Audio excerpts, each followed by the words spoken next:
My husband always thought I was just a lowly Army logistics officer, scraping by on $7,000 a month.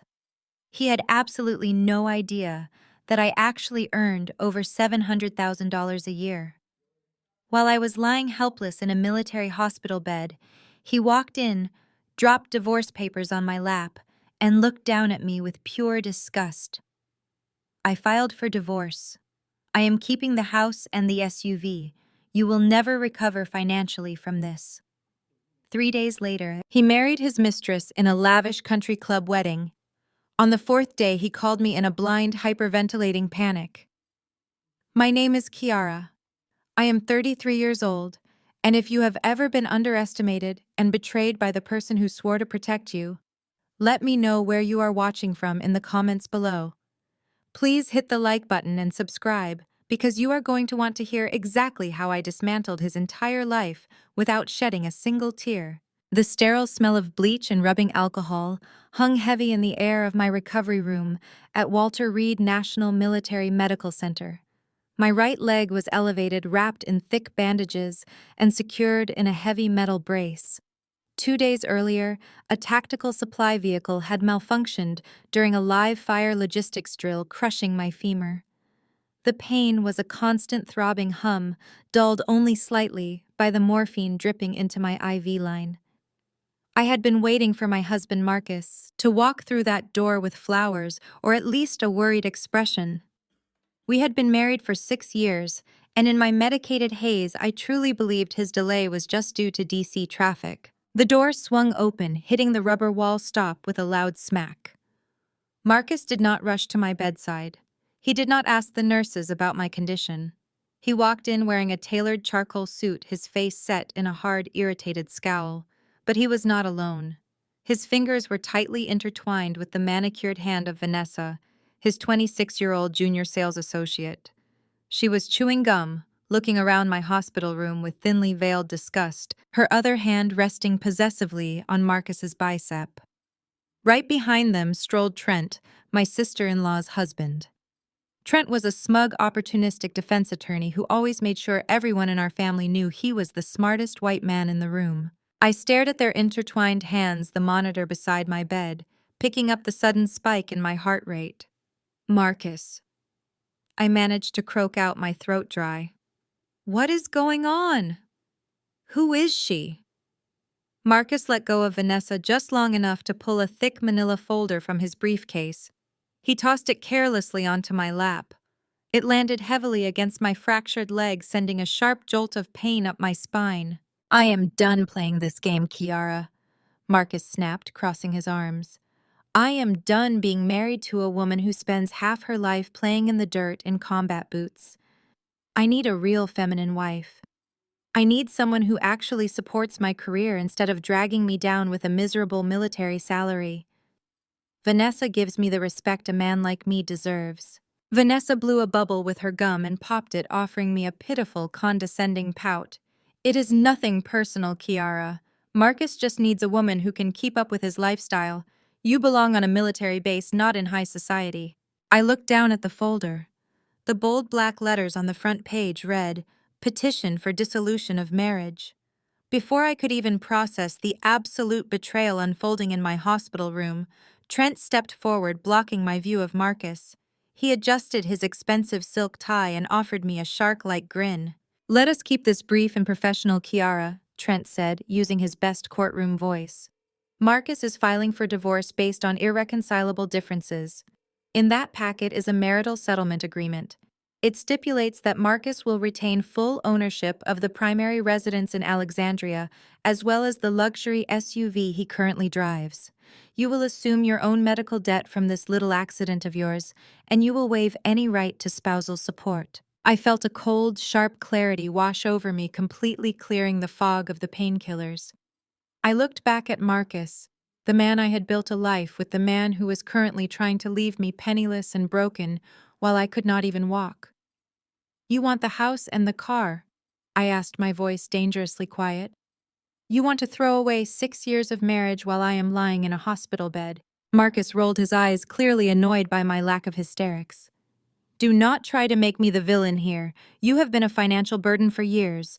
I am a sales director. I cannot be tied down to a government employee who barely brings home $7,000 a month. Sign the papers, Kiara. We have a wedding to plan, and I do not have time for your drama. Trent leaned over my bed, invading my personal space. His blue eyes locked onto mine with absolute arrogance. Listen to your husband, Kiara. You can sign this right now, or we can go to court. But let us be honest. With your measly military salary, you cannot afford a lawyer to fight me. I will drag this out until you are entirely bankrupt. Sign the house and the car over, take the loss, and maybe you can afford a cheap apartment off base. I stared at Trent, then at Marcus, and finally at Vanessa. They thought they had backed a helpless soldier into a corner. They thought they had won. They were dead wrong. I did not shed a single tear, nor did I beg Marcus to reconsider. Instead, I calmly reached down and picked up the thick manila folder resting heavily against my fractured leg. I opened it. The sharp scent of freshly printed paper filled the sterile hospital air. My eyes scanned the legal jargon, absorbing every clause Trent had so meticulously drafted. They wanted me to scream and cry so they could justify their cruelty. But the military had trained me to remain composed under fire. I simply read the pages, taking in the full scope of their greed. Trent crossed his arms and let out a patronizing sigh, clearly annoyed by my silence. Look, Kiara, you can read it all day, but the facts will not change. You do not have the financial bandwidth to contest this. The Army might cover your hospital bills, but they are not going to pay for a protracted legal battle against my firm. Sign the documents. Marcus gets the Alexandria house, the luxury SUV, and the joint savings. You get to walk away without owing him alimony. I would say you are getting a great deal. His words dripped with the same condescending racial microaggressions he had aimed at me since the day we met. I remembered our first Thanksgiving dinner together when he loudly asked if the military had lowered its standards to meet diversity quotas, dismissing my uniform as a cute costume. He truly believed I was just a naive black woman from a working-class background who had lucked into marrying his brother-in-law. He had no idea that my brain processed complex defense contracts worth tens of millions of dollars every single day. Marcus shifted his weight impatiently, checking his expensive watch, a watch I had bought for his birthday. Come on, Kiara. We have dinner reservations. Do not make this harder than it has to be. You have always been terrible with money anyway. Remember when you nearly bankrupted us trying to help your cousin last year? I cannot afford to carry your dead weight anymore. Vanessa actually understands how to manage wealth. The financial emergency with my cousin was a test I had created. He had failed spectacularly, refusing to spare a dime. That was the day I realized my husband was a financial parasite. Marcus spent money faster than he earned it, leasing luxury cars and booking five-star vacations to maintain an illusion of wealth. I let him play his game, silently funneling my massive corporate profits into a blind trust. He genuinely believed his sales job kept us afloat. So let me get this straight, I said, my voice steady and completely devoid of emotion. You are taking the primary residence, the vehicle, and the joint savings account. You are leaving me with zero assets and assigning me sole responsibility for my medical debts. Is that correct? Vanessa let out a sharp, mocking laugh. It is not like you brought any real assets into the marriage anyway, Kiara. Marcus paid the down payment on that house. He pays the mortgage. You just live there. I turned my gaze to her. She looked so incredibly proud of herself, clinging to a man whose entire existence was a facade. You are absolutely right, Vanessa, I replied, forcing my expression to remain perfectly blank. Marcus handled the paperwork for the house. He is entirely responsible for it. Trent smirked, leaning closer, practically vibrating with arrogance. Exactly. And if you refuse to sign right now, I will file an injunction to freeze your accounts. I will make sure you are tied up in litigation for the next 5 years. You will be drowning in legal fees while trying to learn how to walk again. Do not be stupid, Kiara. Take the pen and sign. I looked down at the signature line. The settlement agreement clearly stated that Marcus would assume full and exclusive liability for the mortgage and all debts associated with the property located in Alexandria. He was so blinded by his superiority complex that he failed to conduct a basic title search on the land itself. You make a very compelling argument, Trent, I said calmly. I reached over to the bedside table and picked up a cheap plastic hospital pen. Marcus let out a loud, exaggerated breath of relief. Vanessa giggled, leaning her head against his shoulder. Without a single tremor in my hand, I signed my name on the dotted line. I initialed every single clause they demanded. I gave away the house. I gave away the SUV. I gave away the illusion of our marriage. I handed the thick folder back to Marcus. He snatched it from my hands, a triumphant grin spreading across his face. Good, Marcus said, not even bothering to look me in the eyes. I will have my mother come by the house tomorrow to pack up your cheap clothes. Have an Uber pick you up when they discharge you. We are done here. The three of them walked out laughing and whispering. They thought they had left me completely destitute. They thought they had utterly destroyed my future. As the heavy wooden door clicked shut behind them, leaving me alone in the quiet hum of the medical machines, a wide, genuine smile spread across my face. They had absolutely no idea what I had just done to them. When we bought that house in Alexandria, Marcus insisted on having the mortgage strictly in his name to boost his credit score, but I controlled the purchase of the actual land through an anonymous corporate entity. I owned the ground beneath his feet. Marcus did not know the mortgage was about to hit its massive reset. I had just legally trapped my cheating husband with a $500,000 debt on a house that sat on land owned by my secret corporate trust. The real war had not even started, but I had already won. The hospital discharged me 2 days later with heavy aluminum crutches and a plastic bottle of prescription painkillers. Because Marcus confidently claimed the luxury SUV in the settlement, I had to call an Uber to take me back to Alexandria. Every bump on the highway sent a fresh, agonizing wave of pain up my shattered femur. However, the physical pain was nothing compared to the cold, calculating focus rapidly taking over my mind. I needed to gather my essential documents and personal items before the real fallout began. The driver pulled up to the sprawling 4-bedroom colonial house that I had secretly bought and paid for through my trust. He offered to help me to the door, but I politely declined his assistance. I needed to face this specific humiliation entirely alone. Gripping the cold handles of my crutches, I hobbled slowly up the cobblestone walkway. The front door was unlocked, which was my first major warning sign.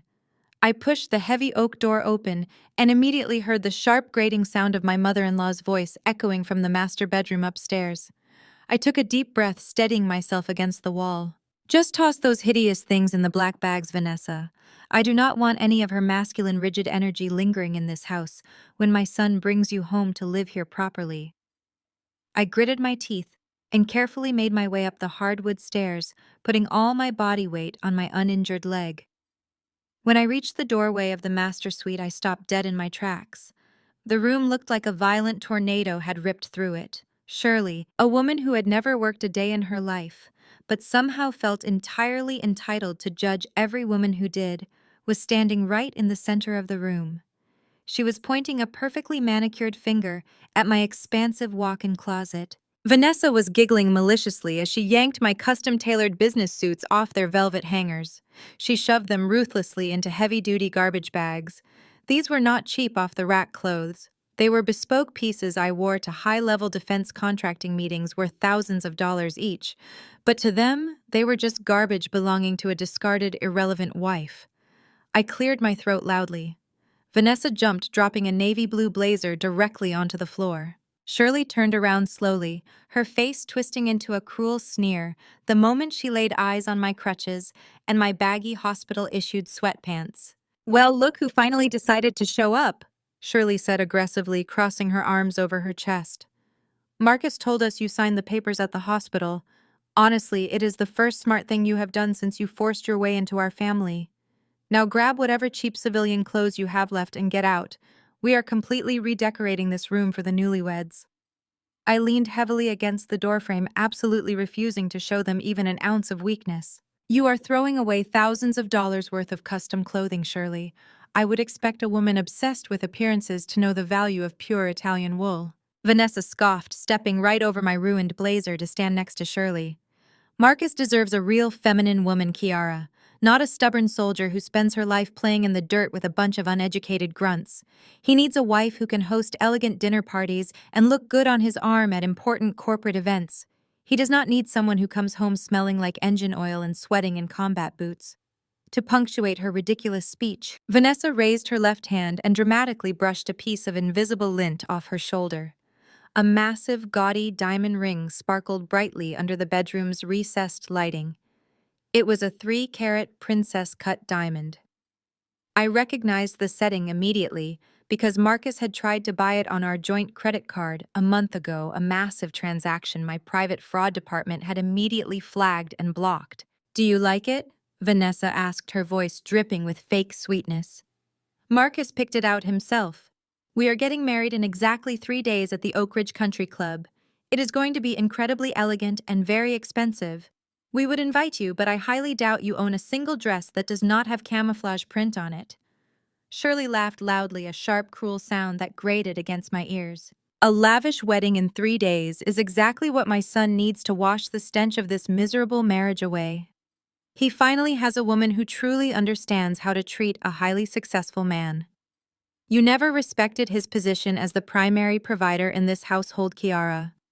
You always acted like you were the one in charge just because you wore a little uniform and got deployed a few times. Now look at you, broken, penniless, and being tossed out on the street with absolutely nothing to your name. I hope fighting for your stupid military career was worth losing a man who actually makes real money." They waited eagerly for my reaction. They desperately wanted me to scream, to cry, to drop my crutches, and beg them to stop throwing my life into the trash. They wanted the deep satisfaction of watching me completely break down in front of them. I did not give them a single, satisfying reaction. I completely ignored their petty insults, bypassing the black trash bags scattered across the floor, and hobbled straight toward the walk-in closet. "Hey, did you not hear me speaking to you?" Shirley snapped, taking an angry step toward my back. "Get your pathetic stuff and get out of my son's house." I ignored her and pushed aside the shoe rack to reveal a hidden biometric safe. I extracted one encrypted hard drive, sealing their imminent downfall, and left them behind. The heavy oak front door clicked shut, cutting off Shirley's shrill voice, and the sound of my custom suits hitting the bottom of those trash bags. I adjusted my grip tightly on my aluminum crutches, sliding the encrypted hard drive safely into the deep pocket of my hospital sweatpants. The warm Virginia sun beat down on my face as I navigated the brick steps, moving toward the black sedan idling in the driveway. My Uber driver stepped out to open the rear passenger door for me. I was halfway across the manicured lawn when the screech of tires shattered the quiet suburban afternoon. A sleek silver sports car swerved into the driveway, cutting off the Uber at a sharp angle. The heavy car door flew open and Trent stepped outside. He stormed up the driveway with a rolled-up document clutched tightly in his right hand. His face was flushed with an ugly, triumphant red. "Hold it right there, Kiara," Trent barked, pointing a polished finger directly at my chest. "Do not think you are just going to waltz out of here and start plotting some pathetic revenge. I know exactly how you petty low-income soldiers operate when you get desperate." I stopped moving, balancing my full weight on my uninjured leg. I looked at Trent, then glanced past his shoulder. Shirley and Vanessa had stepped out onto the front porch, watching the spectacle with expressions of cruel amusement. "Move your car, Trent," I said, keeping my voice entirely level. "My driver is waiting, and I have places to be." Trent laughed, a sharp barking sound echoing across the quiet neighborhood. He unrolled the document and shoved it aggressively toward my face. "You are not going anywhere until you understand the new rules of your pathetic life. This is an emergency restraining order signed by a judge less than an hour ago. It explicitly prohibits you from coming near Marcus, Vanessa, or this property." I stared silently at the paper fluttering inches from my nose. The bold text certainly looked official, complete with a county seal and complex legal citations. "You went to a judge to get a restraining order against a woman on crutches who just gave you everything you asked for," I asked, raising an eyebrow. Trent leaned in closer, dropping his voice to a menacing whisper. "I do not take chances with bitter ex-wives. You listen to me very carefully, Kiara. If you ever step foot near my brother-in-law again, I will personally call the military police. I will send them a copy of this order along with a detailed report of your erratic, threatening behavior. They will strip you of your rank, court-martial you, and kick you out of the army with a dishonorable discharge. You will lose your pension, your benefits, and that miserable salary you rely on. Vanessa called out from the front porch, her voice dripping with fake sympathy. Just listen to him, Kiara. Take your little duffel bag and go start over somewhere cheaper. Trent smirked, clearly emboldened by his audience. She is right. You cannot afford to fight me. You do not have the financial resources to hire a real attorney. You are outmatched, outclassed, and completely out of money. So take this copy, memorize the boundaries, and disappear. If you cross us, I will make sure you spend the next 10 years paying off legal fees while flipping burgers. He shoved the paper against my chest. I did not flinch. I simply lowered my gaze and read the text directly in front of me. Working in defense contracting meant I spent my days reviewing highly classified, rigorously formatted legal documents. I knew federal and state legal paperwork better than my own reflection. I immediately noticed the bold docket number printed in the top right corner. It was 13 digits long. State courts in this specific Virginia county only used 11-digit alphanumeric formats. Furthermore, the presiding judge's signature at the bottom was stamped in a blue ink that lacked the mandatory embossed overlay required for emergency injunctions. Trent had not gone to a judge. He had gone to his office, opened a word processor, and fabricated an official court document to intimidate me. The arrogant defense attorney had just committed a massive, easily provable felony in broad daylight. The penalty for forging a judicial order and using it to threaten a federal employee was severe enough to guarantee disbarment and a lengthy prison sentence. He had just handed me the exact weapon I needed to destroy his career. I slowly reached up and took the crisp paper right from his hand. I folded it neatly, smoothing the creases, and tucked it into the pocket of my jacket, alongside my encrypted hard drive. I looked Trent dead in the eyes. I did not call out his forgery. I did not point out the fraudulent docket number or the fake signature. I simply offered him a polite, compliant nod. I understand perfectly, Trent, I said, letting a hint of manufactured defeat slip into my voice. I will not cause any trouble. You have made everything very clear. Trent puffed out his chest, adjusting his suit jacket with a victorious sneer. He genuinely believed he had broken my spirit. He stepped aside, waving his hand toward my waiting Uber in a dismissive gesture. I turned my back on him, hobbled the rest of the way to the car, and slid into the back seat. I pulled my crutches inside and closed the car door. Please drive around him, I told the driver. As the car navigated around Trent's silver sports car and pulled out of the neighborhood, I looked back through the tinted rear window. Surely Vanessa and Trent stood together in the driveway, laughing and celebrating their victory. I smiled to myself, resting my hand over my pocket. They thought they had completely destroyed me, but they had just handed me the keys to their absolute ruin. The Uber navigated through the heavy afternoon traffic, leaving the manicured lawns of Alexandria far behind. I watched the monuments roll past the tinted windows. Marcus and his family thought they had exiled me to a cheap motel or a cramped apartment off a military base. They believed I was sitting crying over my ruined life and counting pennies to figure out my next meal. Instead, I directed the driver to a luxury high-rise building located directly in the heart of the business district. The entire top floor belonged exclusively to me. When the car pulled up to the private garage, the security concierge stepped out to assist. He opened the door. I thanked him, gathered my crutches, and hobbled toward the elevator. I swiped a keycard over the biometric scanner, and the steel doors silently closed. The elevator opened directly into a sprawling penthouse. Floor-to-ceiling windows offered a view of the Potomac River and the bustling city below. The interior featured imported marble floors, custom Italian leather furniture, and a top-tier smart home system. Marcus had absolutely no idea this place existed.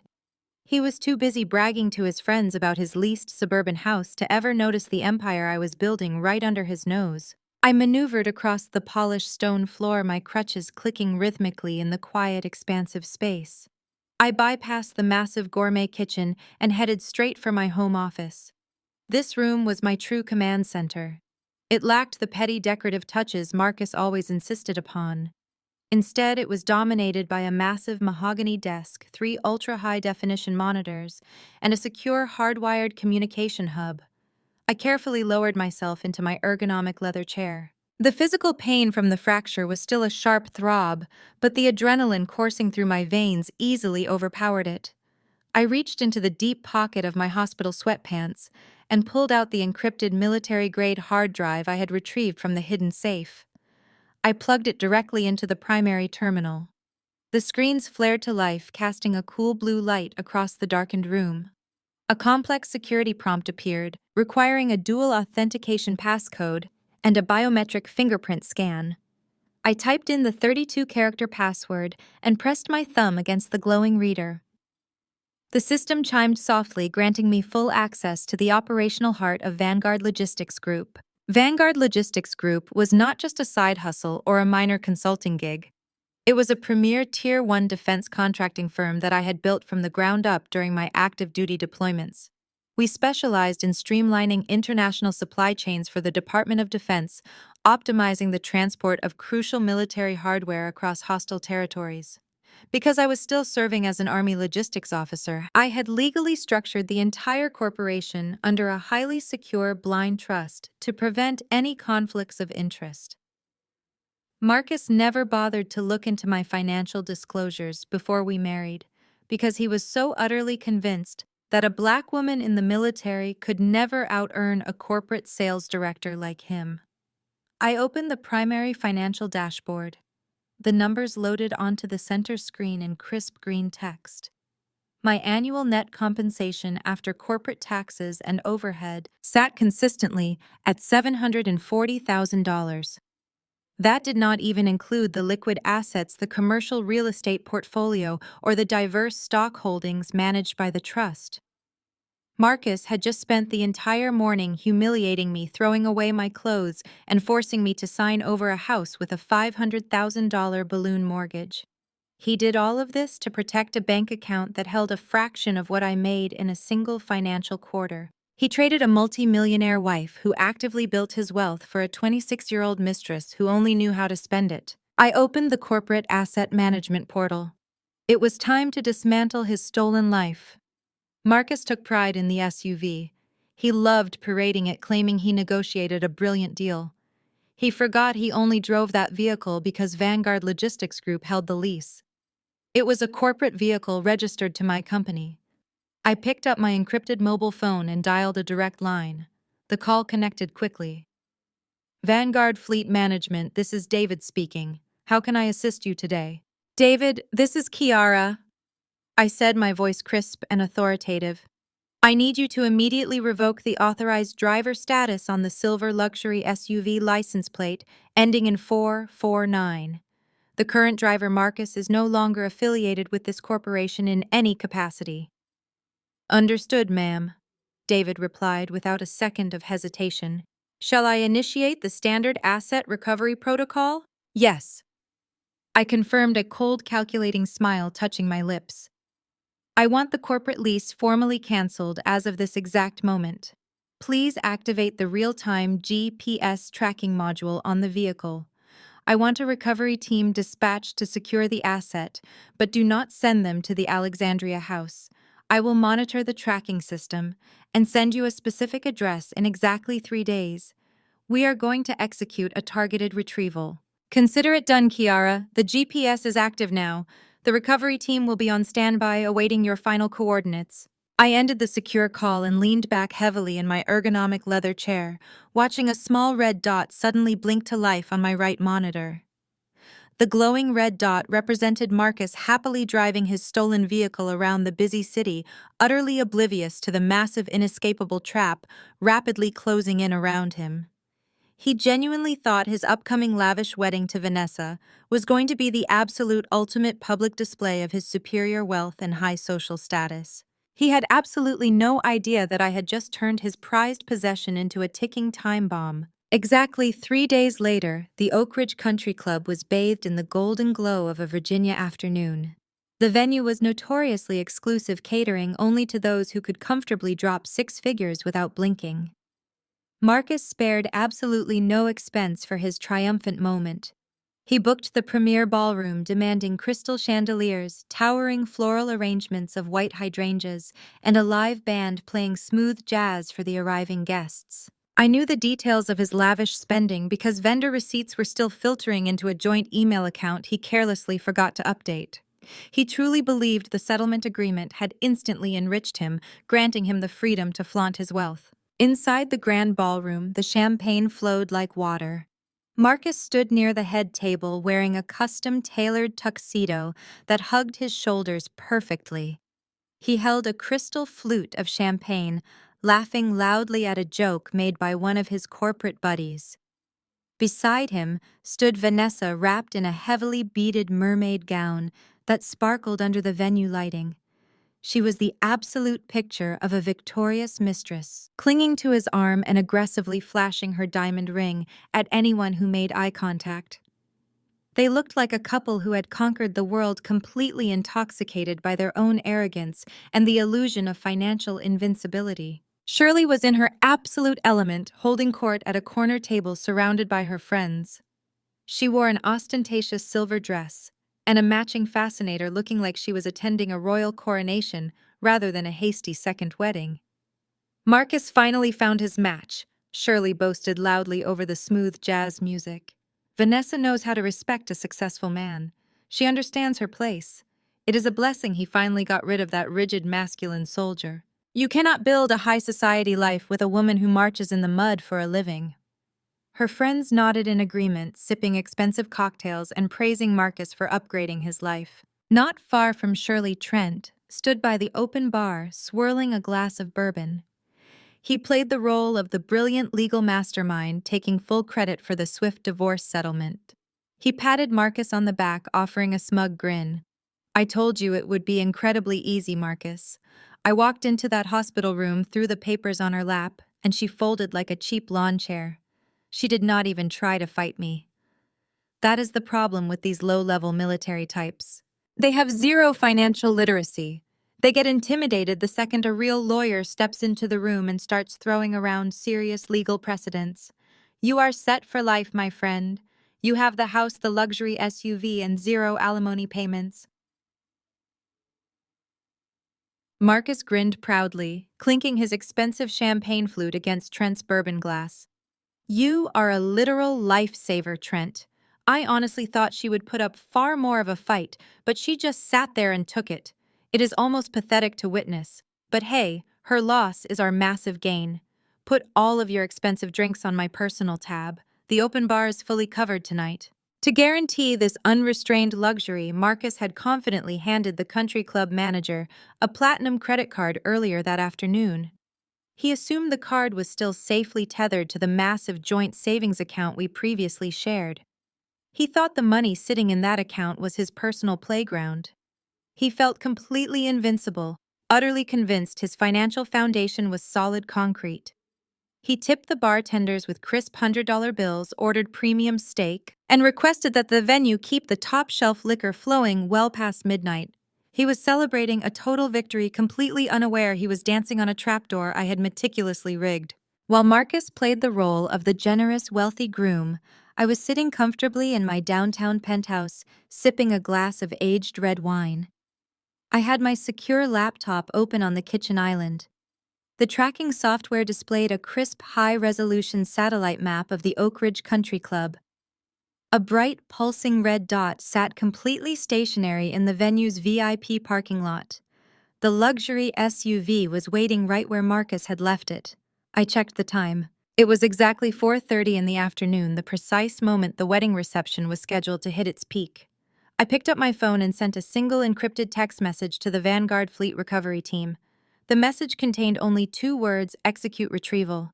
Back at the country club, the live band transitioned into an upbeat song, signaling the guests to gather around the dance floor for the couple's first dance. Marcus took Vanessa by the hand, leading her to the center of the room. The guests clapped and cheered, holding up their phones to capture the perfect manufactured moment. Shirley wiped a theatrical tear from her eye, beaming with absolute pride. Just as Marcus pulled Vanessa close to begin the dance, the heavy double doors of the ballroom swung open with a loud thud that echoed off the high ceiling. The country club's general manager walked in moving at a brisk, panicked pace. His face was completely drained of color, looking remarkably pale and slick with a sudden layer of nervous sweat. He bypassed the cheering crowd, weaving his way directly onto the polished wooden dance floor. He did not care that he was interrupting the first dance. He stopped right in front of Marcus, wringing his hands together in a gesture of sheer panic. The music sputtered to an awkward halt. "Mr. Marcus," the manager whispered frantically, though the sudden silence in the room made his voice carry to the front row of guests. "I am so incredibly sorry to interrupt your dance, sir, but there is a massive situation developing outside. You need to come out to the front lawn immediately. There is a very serious commotion happening with your vehicle." Marcus froze, his arrogant smile melting into pure confusion. He dropped Vanessa's hands abruptly. She stumbled backward, her beaded gown catching on the polished wooden floor. A low murmur rippled through the gathered wedding guests as the jazz band remained awkwardly silent. Marcus pushed past the country club manager, marching furiously toward the grand foyer. Shirley gasped, lifting the hem of her silver dress as she hurried after her son. Trent slipped into his professional defense attorney persona, following behind them. Vanessa let out an indignant shriek, hiking up her mermaid skirt and chasing the men out of the ballroom. Curious guests abandoned their champagne glasses on the linen tables, flooding out onto the front terrace to see what was causing such an unprecedented disruption. The scene unfolding on the circular driveway was cinematic chaos. A massive heavy-duty industrial tow truck was parked diagonally across the entrance, its hydraulic lift securely hooked beneath the front axle of Marcus's beloved silver luxury SUV. Brilliant blue and red lights flashed intensely in the late afternoon sun, reflecting off the pristine glass doors. Two local police cruisers blocked the exit route, boxing the SUV in perfectly. Recovery agents in high-visibility vests moved efficiently, locking heavy metal chains securely around the expensive tires.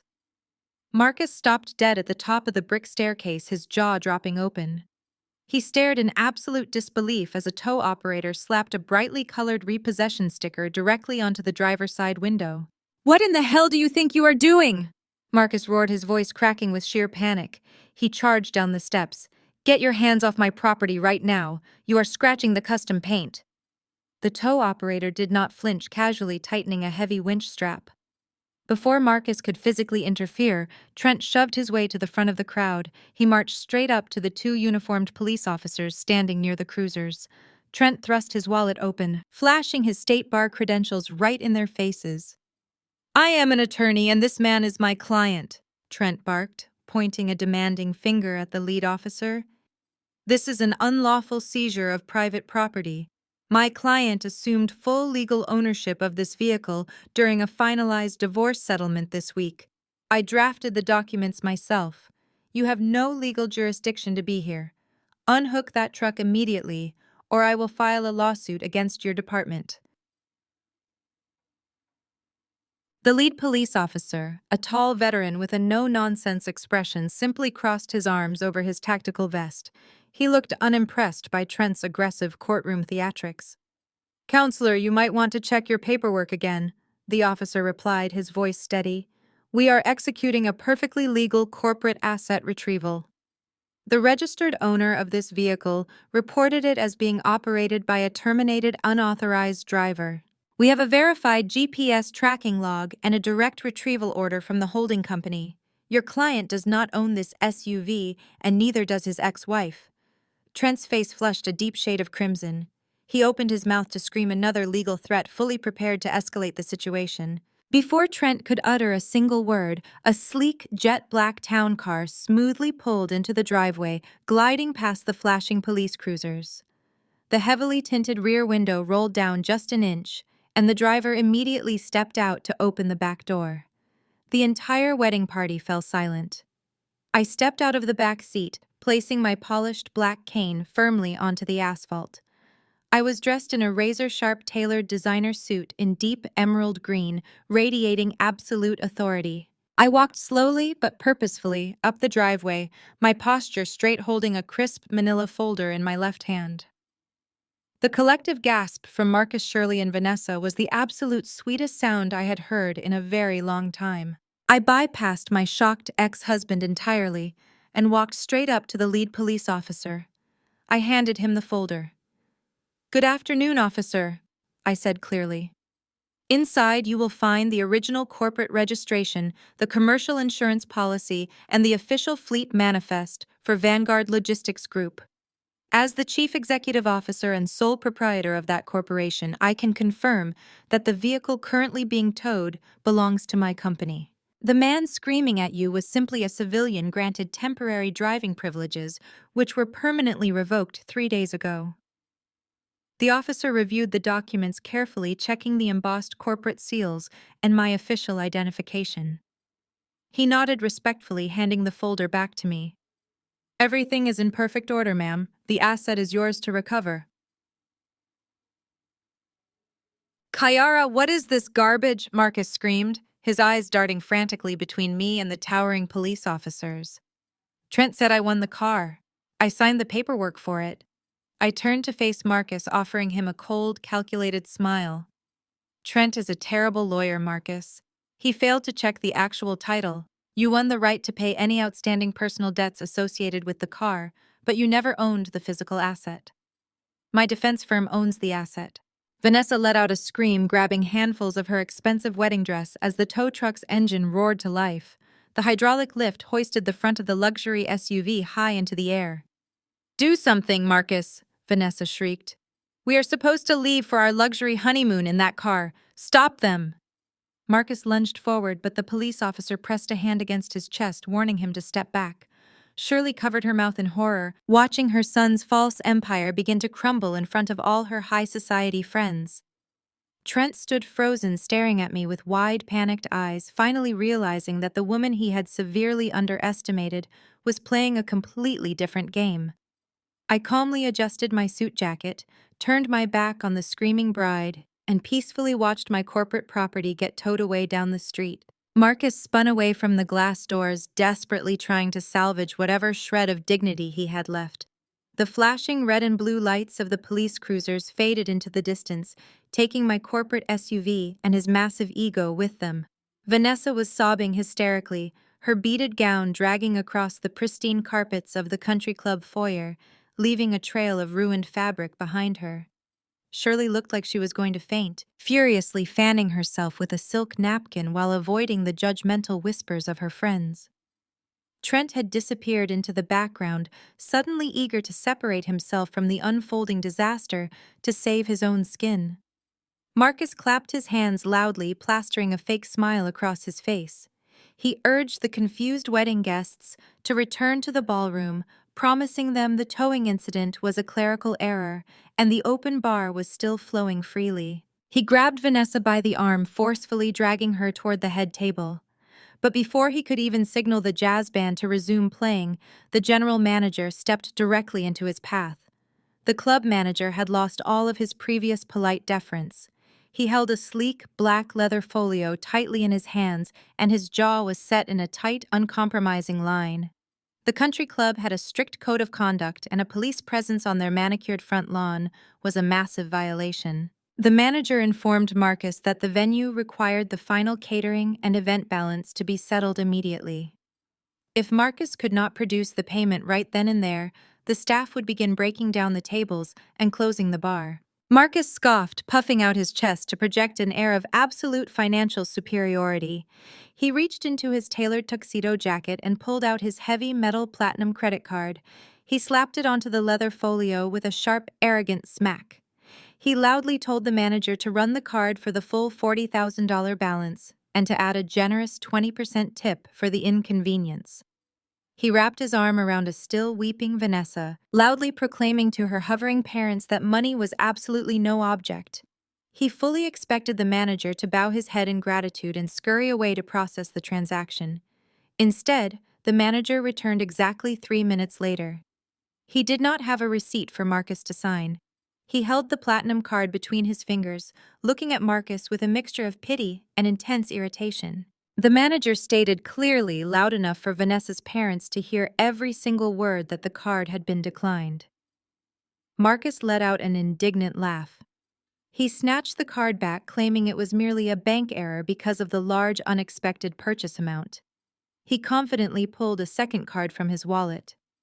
It was a premium travel rewards card, one he specifically used to book their upcoming luxury honeymoon to the Maldives.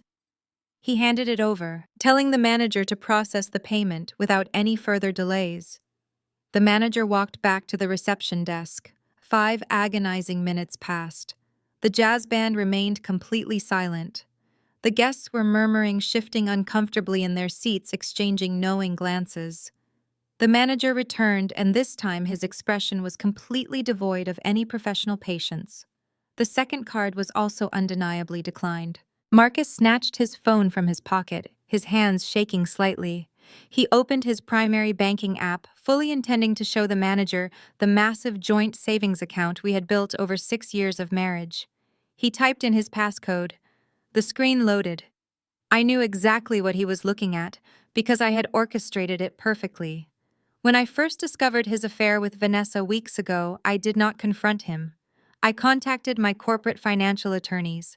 Because Marcus had never bothered to read the fine print on any of our banking documents, he did not realize that the joint accounts were primarily funded by direct deposits from my corporate trust.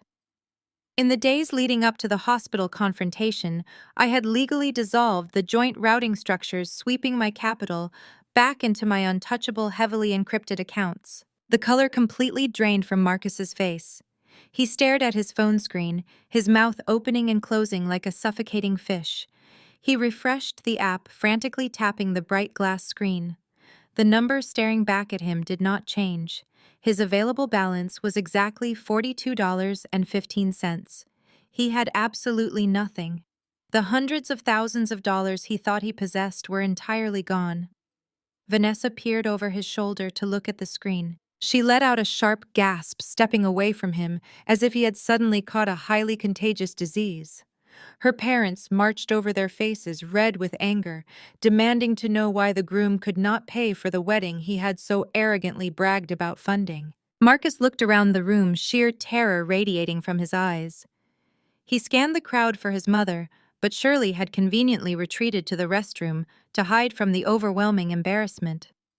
He looked for Trent, but the cowardly lawyer was nowhere to be found, knowing better than to associate himself with a massive unpaid debt.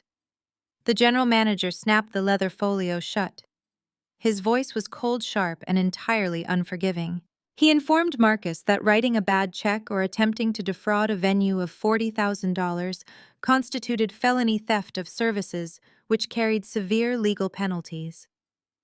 The manager pulled a heavy black walkie-talkie from his belt, his thumb resting heavily on the transmission button.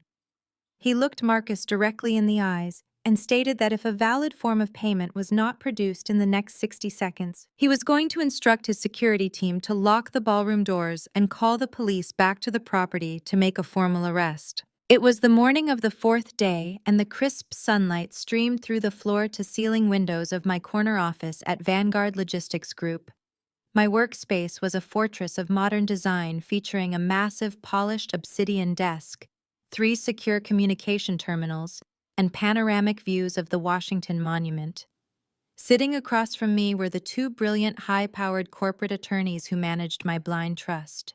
We were casually reviewing the quarterly profit reports when the encrypted mobile phone resting on my desk began to vibrate intensely. The caller ID flashed a number I had blocked on my personal devices, but allowed to bypass the corporate filter for this exact moment. It was Marcus. I looked at my attorneys, offering them a knowing smile, and pressed the bright green button to answer the call.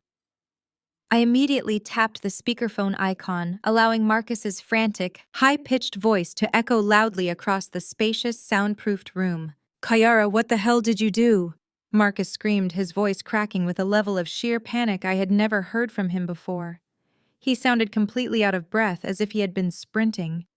"I just got back to the Alexandria house from the absolute worst night of my entire life, and there is a massive yellow notice taped directly to the front door. It is a formal notice of immediate foreclosure and default." The bank is demanding payment for a $500,000 balloon mortgage. They are saying the property is going up for a public auction. You told me the house was fully paid off. You sat in that miserable hospital bed and let me believe I was taking over a clear, unencumbered asset. Why is the bank threatening to seize my house right now? Misty. I leaned back in my ergonomic leather chair, steepling my fingers together. I let him hyperventilate for a few seconds, savoring the absolute desperation radiating through the speaker. He had spent years belittling my intelligence, mocking my military service, and treating me like a financial burden. Now he was drowning in the devastating consequences of his own unchecked arrogance. "It is not your house, Marcus," I replied, my tone calm, measured, and entirely devoid of sympathy. "And I never once said the property was paid off. You and Trent made a massive assumption based on your own inflated egos. You were so incredibly eager to leave me penniless and broken in a hospital bed that you rushed the entire settlement agreement without doing any actual due diligence. Trent is a terrible defense attorney who failed to execute a basic title search. If he had actually done his job properly, he would have discovered a very important, highly specific detail about how that property was originally purchased." Marcus let out a frustrated, shaky breath over the line. "What detail, Kiara? What exactly are you talking about?" I signed the divorce papers. "I assumed the financial liability for the property to get it away from you." I smiled, exchanging a quick glance with my lead attorney, who was silently shaking his head in sheer amusement at Trent's spectacular legal failure. "You did assume the financial liability, Marcus," I explained, keeping my voice dangerously smooth. "You signed a legally binding document taking sole exclusive responsibility for the $500,000 mortgage on the physical structure of the house. However, you do not own the land underneath it. When we bought that property, I structured the transaction very carefully. You signed the mortgage for the building to boost your credit score. But the physical land the house sits on is owned exclusively by Vanguard Real Estate Holdings. That is a subsidiary of my corporate trust. You essentially agreed to pay off a $500,000 debt for a building that legally cannot remain on my private property." A long, horrifying silence stretched over the phone line. I could practically hear his brain short-circuiting as the catastrophic reality of his situation crashed down upon him. He had absolutely no luxury vehicle, no access to my hidden corporate wealth, and a ruined wedding reception he could not pay for. Now he was legally bound to a massive, crushing debt for a house he was about to be forcefully evicted from by his own ex-wife. "My company just officially terminated your ground lease." I continued, refusing to let him off the hook. "You owe the bank $500,000 payable immediately due to the strict default clauses triggered by our divorce. Furthermore, you have absolutely zero legal right to live on those premises. The bank is foreclosing on your debt, and I am issuing a formal eviction notice for trespassing on corporate land." "You set me up," Marcus whispered, his voice shaking with pure, unadulterated terror. "You planned this from the very beginning. You knew Trent would not check the land deed. You knew I would demand the house. You let me walk right into a trap." I leaned closer to the microphone on my desk, ensuring my voice was crystal clear. "I did not set you up, Marcus. I just stepped out of your way and let your own greed dig your grave. You wanted to leave me with nothing, but you forgot that I am a logistics officer. I map out every single variable before I ever step onto a battlefield. You owe $500,000 for a house you legally cannot live in, and your new wife is about to realize she married a bankrupt fraud. Have a wonderful honeymoon." Before he could scream another desperate word, I reached out and tapped the bright red button, instantly cutting off the frantic call. The heavy silence in my office was incredibly peaceful. My attorneys smiled, already organizing the necessary documents to prepare for the very next phase of our ongoing legal assault. Marcus was now officially ruined, and I had not even started to truly punish the rest of his toxic family. Before Marcus could even formulate a coherent response to his devastating new reality, a loud scuffle echoed through the speakerphone. The sharp, frantic sounds of a physical struggle filled my office. Someone was aggressively wresting the device away from him. A second later, the unmistakable shrill voice of my former mother-in-law pierced the quiet atmosphere of my command center. Shirley had snatched the phone right out of her son's trembling hands. I leaned forward, resting my elbows on the cool obsidian surface of my desk, fully prepared for the venom she was about to spit. "You listen to me, you vindictive, manipulative little thief!" Shirley shrieked, her voice vibrating with an ugly mixture of entitlement and raw rage. "I knew from the very beginning that you were nothing but a complete fraud. You tricked my son into marrying you, and now you are trying to destroy his life out of pure jealousy. You are just bitter because he finally found a beautiful, classy woman who actually knows how to treat a man. You could not keep him. So now you are throwing a pathetic temper tantrum and trying to steal his property. You are going to fix whatever little computer hack you did to his bank account right this second."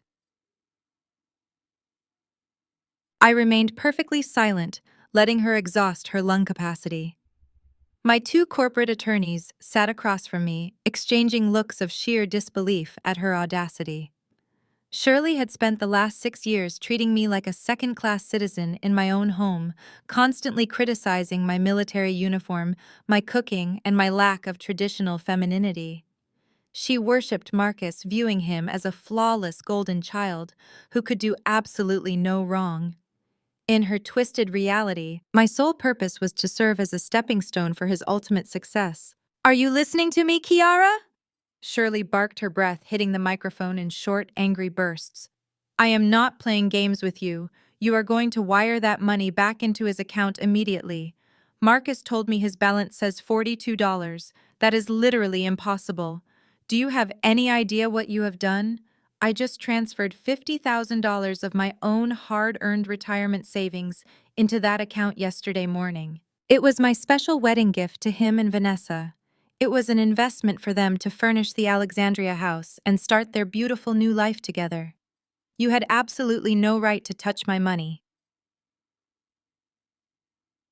I let out a slow, dark chuckle that echoed clearly through the speakerphone. Shirley's blind arrogance was almost as astonishing as her son's. She actually believed I had illegally hacked into a commercial bank to steal her retirement funds out of spite. "I did not touch a single cent of your money, Shirley," I replied, my voice dripping with cold, absolute authority. "I do not need your $50,000. I make that amount in less than 4 weeks. You need to stop screaming at me and start asking some very serious questions about how your brilliant son-in-law drafted those divorce papers." "Do not you dare bring Trent into this!" Shirley snapped back immediately. "Trent is a highly respected defense attorney. He made sure Marcus walked away with everything. He protected my son from a gold digger like you. You are just trying to deflect because you got caught stealing. Trent is an incompetent fool who just flushed your life savings down the drain," I stated, cutting through her delusion like a razor blade. "Let me explain exactly how federal banking and foreclosure laws operate, since your elite lawyer clearly failed to do so. When Trent forced me to sign that settlement, he made Marcus assume 100% of the financial liability for a $500,000 mortgage. But because Marcus does not own the land the house sits on, he is in immediate violation of the mortgage terms. The second my corporation revoked his ground lease, the bank initiated an emergency default protocol. I paused for a second, letting the heavy weight of the financial jargon settle over the line.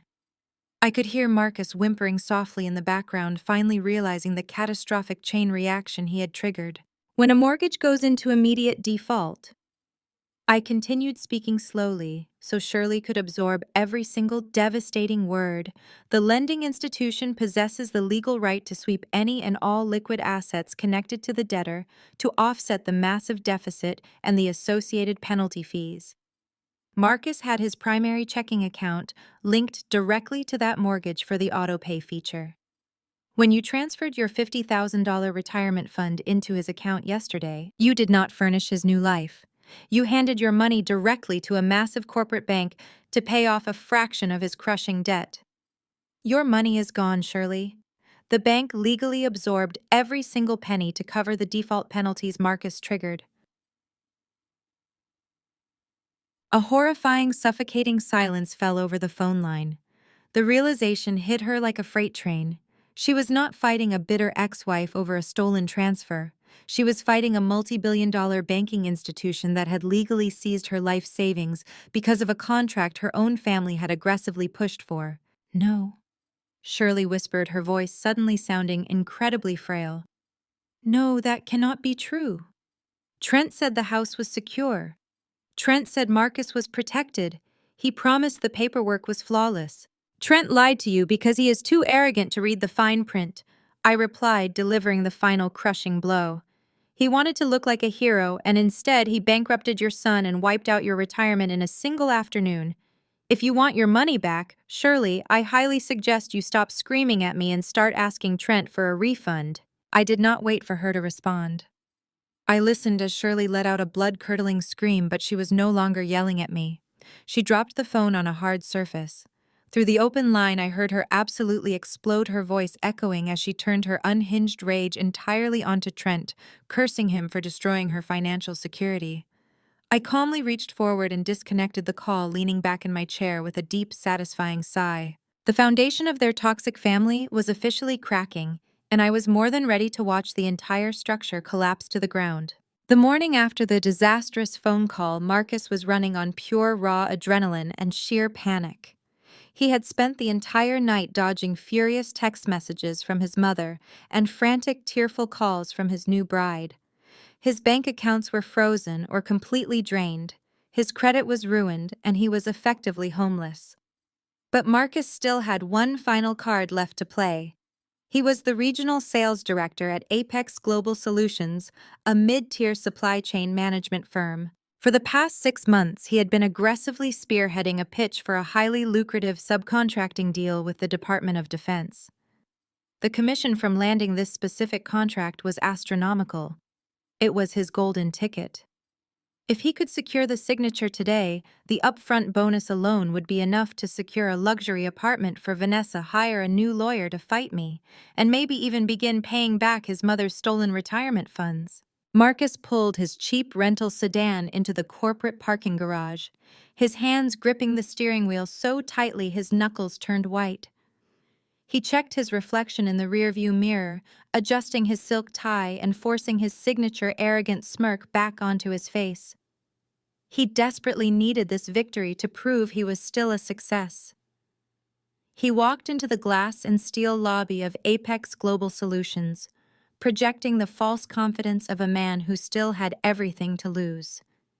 His CEO, a stern, results-driven man named Richard Sterling, was already pacing outside the executive boardroom.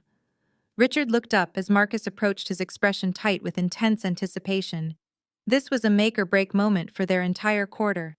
The prime contractor they were pitching to had a notoriously rigorous vetting process, and Apex Global critically needed this partnership to survive a recent and severe slump in commercial sales. "Listen to me very carefully, Marcus," Richard said, adjusting his glasses and staring intensely at his sales director. "This is not one of your standard corporate golf course handshakes. The prime contractor reviewing our bid today is a top-tier entity. They hold the master contract with the Pentagon. We are begging them for a piece of the pie. The founder of this defense firm is completely anonymous to the public, operating through a network of secure trusts. But word is, she is an absolute shark. She demands perfection, total transparency, and flawless logistical mapping. If you mess up the numbers on this presentation, we are out. Do you have the revised supply line projections ready for her review?" Marcus patted his leather briefcase, offering his boss a reassuring, arrogant nod. He promised Richard he had memorized every single metric, completely convinced his natural charm could easily win over whoever sat on the other side of those heavy oak doors. Marcus took a deep, steadying breath, mentally pushing aside the crushing reality of his $500,000 debt and his furious, weeping mother. He grabbed the brass handles of the boardroom doors and pushed them open, stepping into the massive sunlit room with his chest puffed out.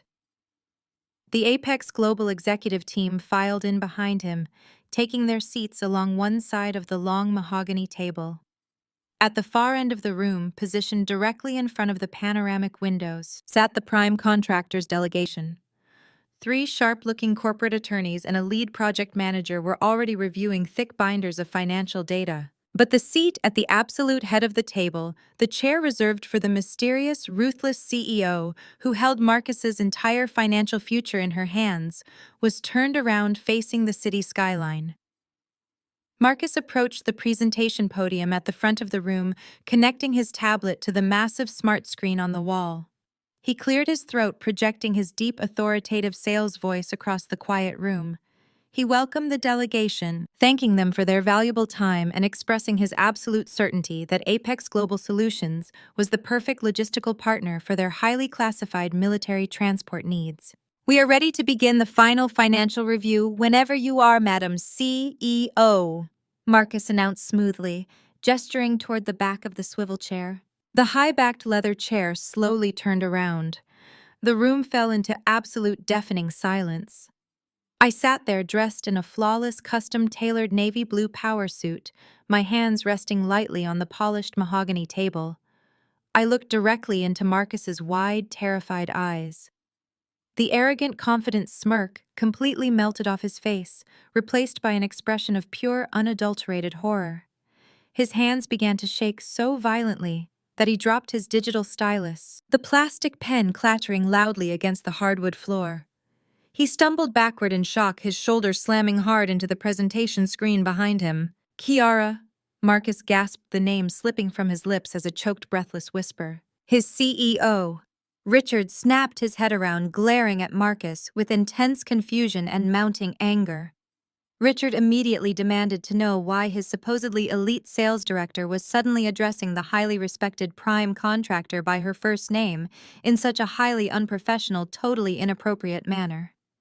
I leaned forward, resting my chin on my intertwined fingers, offering Marcus a cold, terrifyingly calm smile. "It is perfectly fine, Richard," I said smoothly, my voice echoing with absolute authority across the tense, silent boardroom. "Your sales director and I actually know each other quite well. In fact, he just finished telling a family court judge that I was nothing but a financially illiterate burden who could not even afford a decent apartment.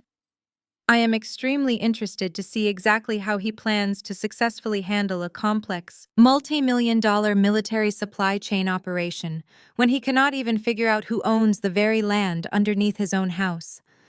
Please, Marcus, pick up your dropped pen and proceed with your highly anticipated presentation.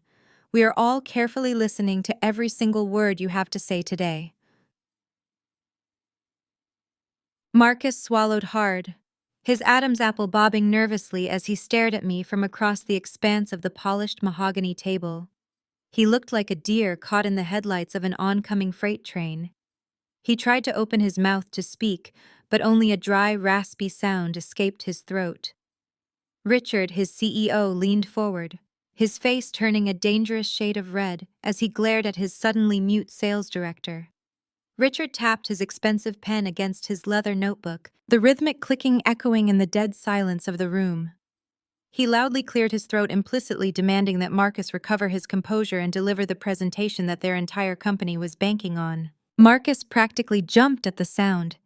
He wiped a thick layer of sweat from his forehead with the back of his hand, completely abandoning his usual smooth, polished sales persona.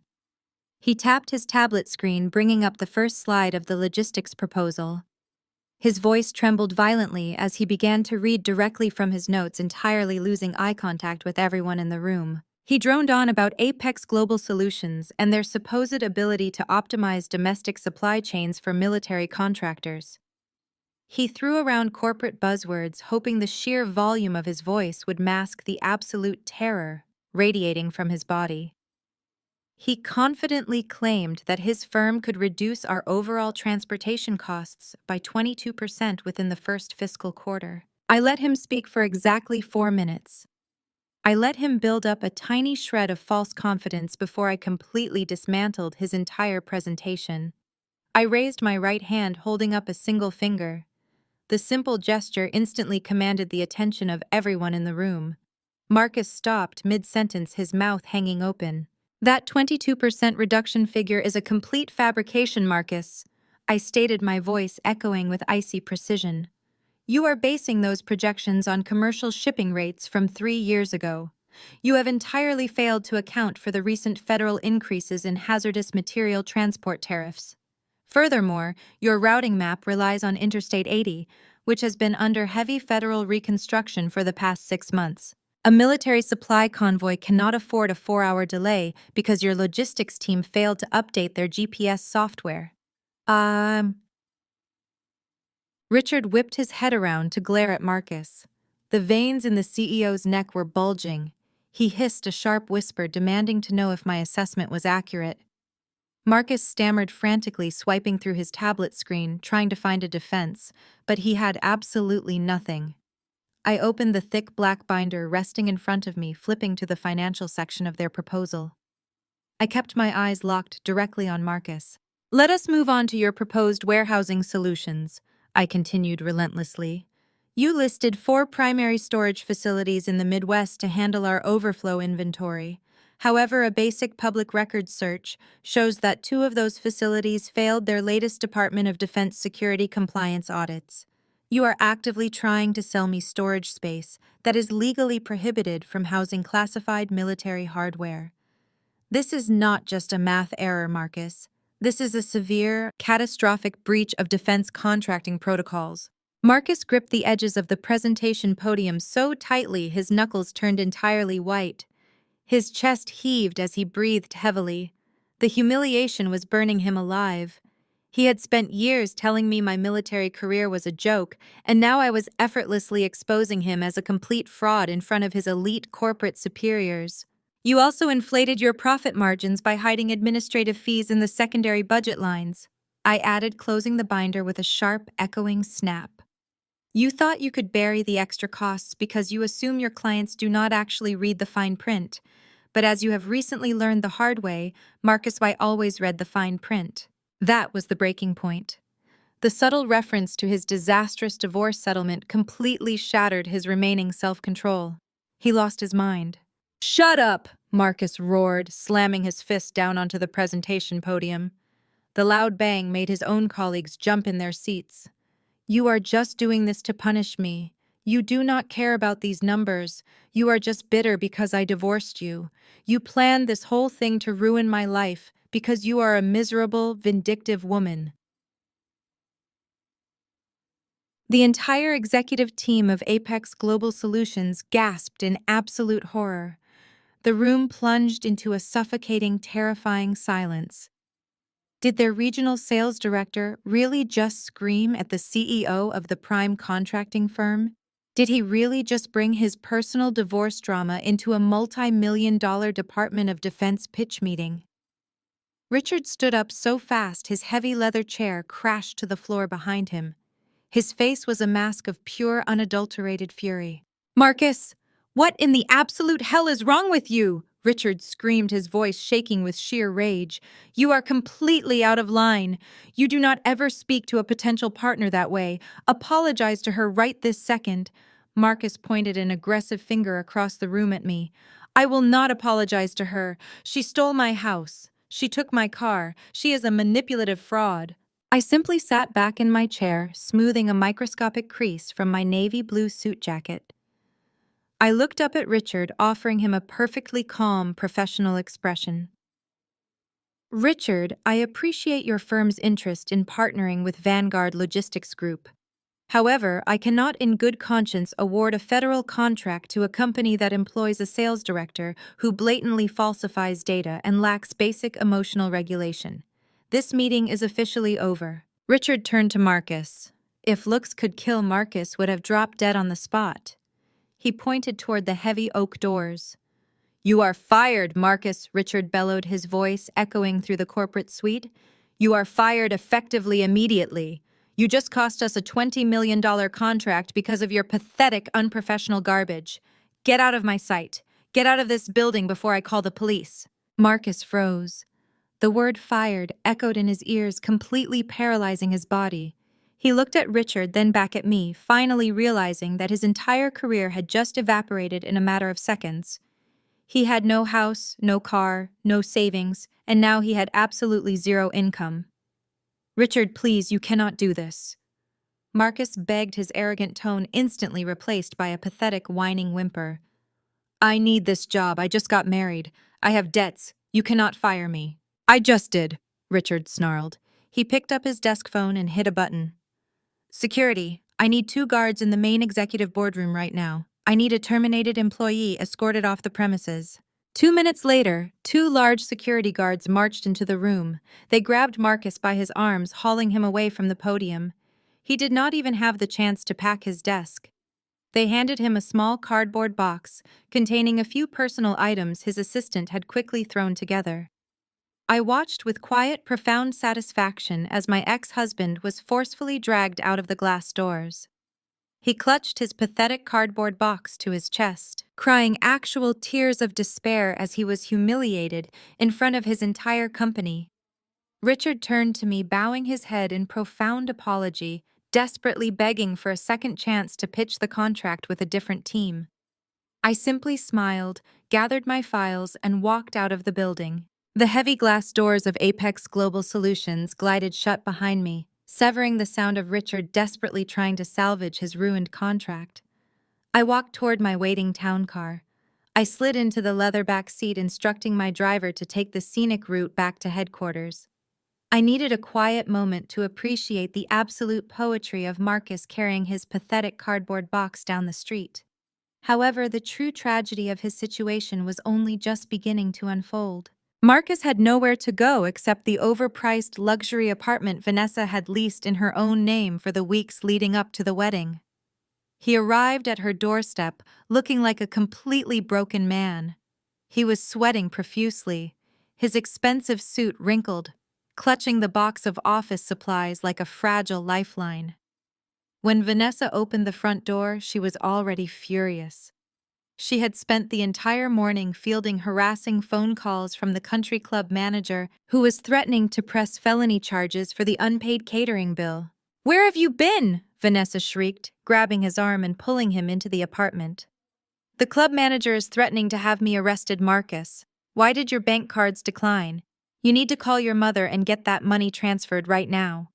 Marcus dropped his cardboard box onto the kitchen counter. A cheap plastic stapler and a framed photo spilled out, clattering loudly against the granite. He looked at his new bride, his chest heaving with heavy, panicked breaths. "I do not have the money, Vanessa," Marcus confessed, his voice breaking into a pathetic whimper. "I do not have the house. I do not have the car. Kiara set up a blind trust. I owe the bank $500,000 for the Alexandria property, and the bank seized all of my mother's retirement money to cover the default penalties. I am completely bankrupt." Vanessa stared at him, her perfectly contoured face twisting into a mask of pure horror. "What are you talking about? You are a regional sales director. You make a massive salary. Just pay the club with your next commission check." Marcus squeezed his eyes shut, tears of ultimate defeat streaming down his face. "I just got fired, Vanessa. I pitched a multi-million-dollar defense contract to the Pentagon's prime contractor today. The CEO of that contracting firm was Kiara. She completely humiliated me in front of my entire executive team. Richard fired me on the spot and had security drag me out of the building. I have absolutely nothing left." Vanessa physically stumbled backward, her manicured hands flying up to cover her mouth. She had spent the last 2 years plotting to steal a wealthy, successful corporate director from his supposedly miserable military wife. She thought she had secured a lifetime of luxury vacations, designer handbags, and effortless wealth. Instead, she had legally chained herself to a jobless homeless fraud, carrying $500,000 in toxic debt. "You idiot!" Vanessa hissed, her voice dripping with absolute disgust. "You arrogant, stupid idiot! I am not ruining my credit score to save you from a mortgage default. I am not paying for that disastrous wedding." Vanessa spun around, sprinting into the guest bathroom and slamming the heavy wooden door shut. She locked the deadbolt, ignoring Marcus as he began pounding his fists against the wood, begging her to open the door. Vanessa ignored his pathetic pleas. She pulled her smartphone from her pocket, her hands shaking violently. She needed an exit strategy immediately. She opened her messaging app and frantically typed out a message to Trent, knowing he was the only lawyer sleazy enough to help her escape this catastrophic marriage. "Trent, I need an emergency annulment right now," Vanessa typed, pacing the small bathroom. "Marcus just got fired. Kiara tricked him into a $500,000 debt. The country club is threatening to arrest me for the wedding bill. You have to dissolve this marriage before his toxic financial liabilities legally attach to my name. Help me." Trent responded less than a minute later. His reply was entirely devoid of any family loyalty or professional ethics. "I can draft an emergency annulment petition claiming fraudulent financial misrepresentation," Trent texted back. "I can argue that Marcus lied to you about his assets prior to the wedding. However, my legal services are not free, Vanessa. My firm requires a $20,000 cash retainer up front. I am not accepting credit cards, and I am certainly not doing any favors for Marcus after he dragged me into this mess. Wire the funds to my private offshore account by 5 o'clock today, or you can enjoy paying off his massive mortgage." Vanessa let out a strangled sob. She was a junior sales associate. She did not have $20,000 in liquid cash, and Trent knew that perfectly well. He was actively exploiting her panic, attempting to extort her, while his brother-in-law's life burned to the ground. She desperately texted him back, begging for a payment plan, but Trent reiterated his cruel demand, threatening to block her number if the cash did not arrive. What neither Vanessa nor Trent realized was that their frantic, unethical exchange was not entirely private. Trent was using a mobile device registered to his corporate law firm. The IT director at that firm happened to be a former military cybersecurity specialist who had served under my command during a joint deployment 3 years ago. We remained excellent friends. Sitting in my town car, my encrypted mobile phone vibrated softly. I opened the messaging app. My contact had quietly intercepted the unethical extortion attempt running across Trent's corporate network. He forwarded the entire unredacted transcript directly to my device. I read the panicked messages between the desperate gold digger and the corrupt attorney, a triumphant smile spreading across my face. I effortlessly downloaded the files, adding the extortion evidence to my growing arsenal. Trent was about to lose everything. The fluorescent lights of the Washington, D.C. Family Court Mediation Center buzzed with a dull, sterile hum. I sat at the long, scuffed mahogany conference table, my posture perfectly straight, my hands folded neatly in front of me. I wore a tailored slate gray suit that commanded immediate respect. Across from me sat the architects of their own destruction. Marcus looked completely haggard. The dark, heavy bags under his eyes betrayed days of sleepless panic. His previously sharp designer suit hung loosely on his shoulders, entirely unpressed. Vanessa sat as far away from him as physically possible in her designated leather chair. She kept her arms tightly crossed, her foot tapping furiously against the linoleum floor. She was trapped in a financial nightmare of her own making, desperately waiting for Trent to somehow extract enough cash from me to save her from the crushing wedding debt. Shirley sat right next to Marcus, clutching her designer handbag, like a shield glaring at me with eyes full of pure, unadulterated venom. She blamed me entirely for the loss of her retirement savings, completely incapable of holding her beloved, entirely useless son accountable for his massive failures. Then there was Trent.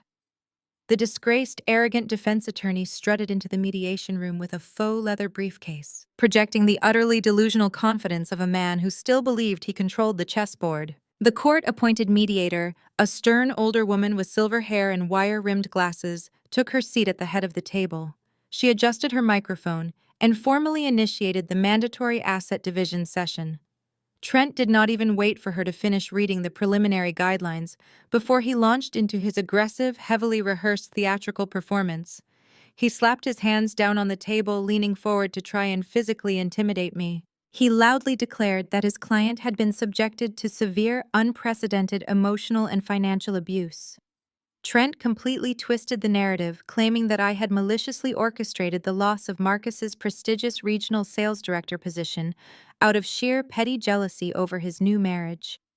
He painted Marcus as a devoted, hardworking man who had simply tried to escape a cold, unloving military wife, only to be ruthlessly hunted down and professionally sabotaged.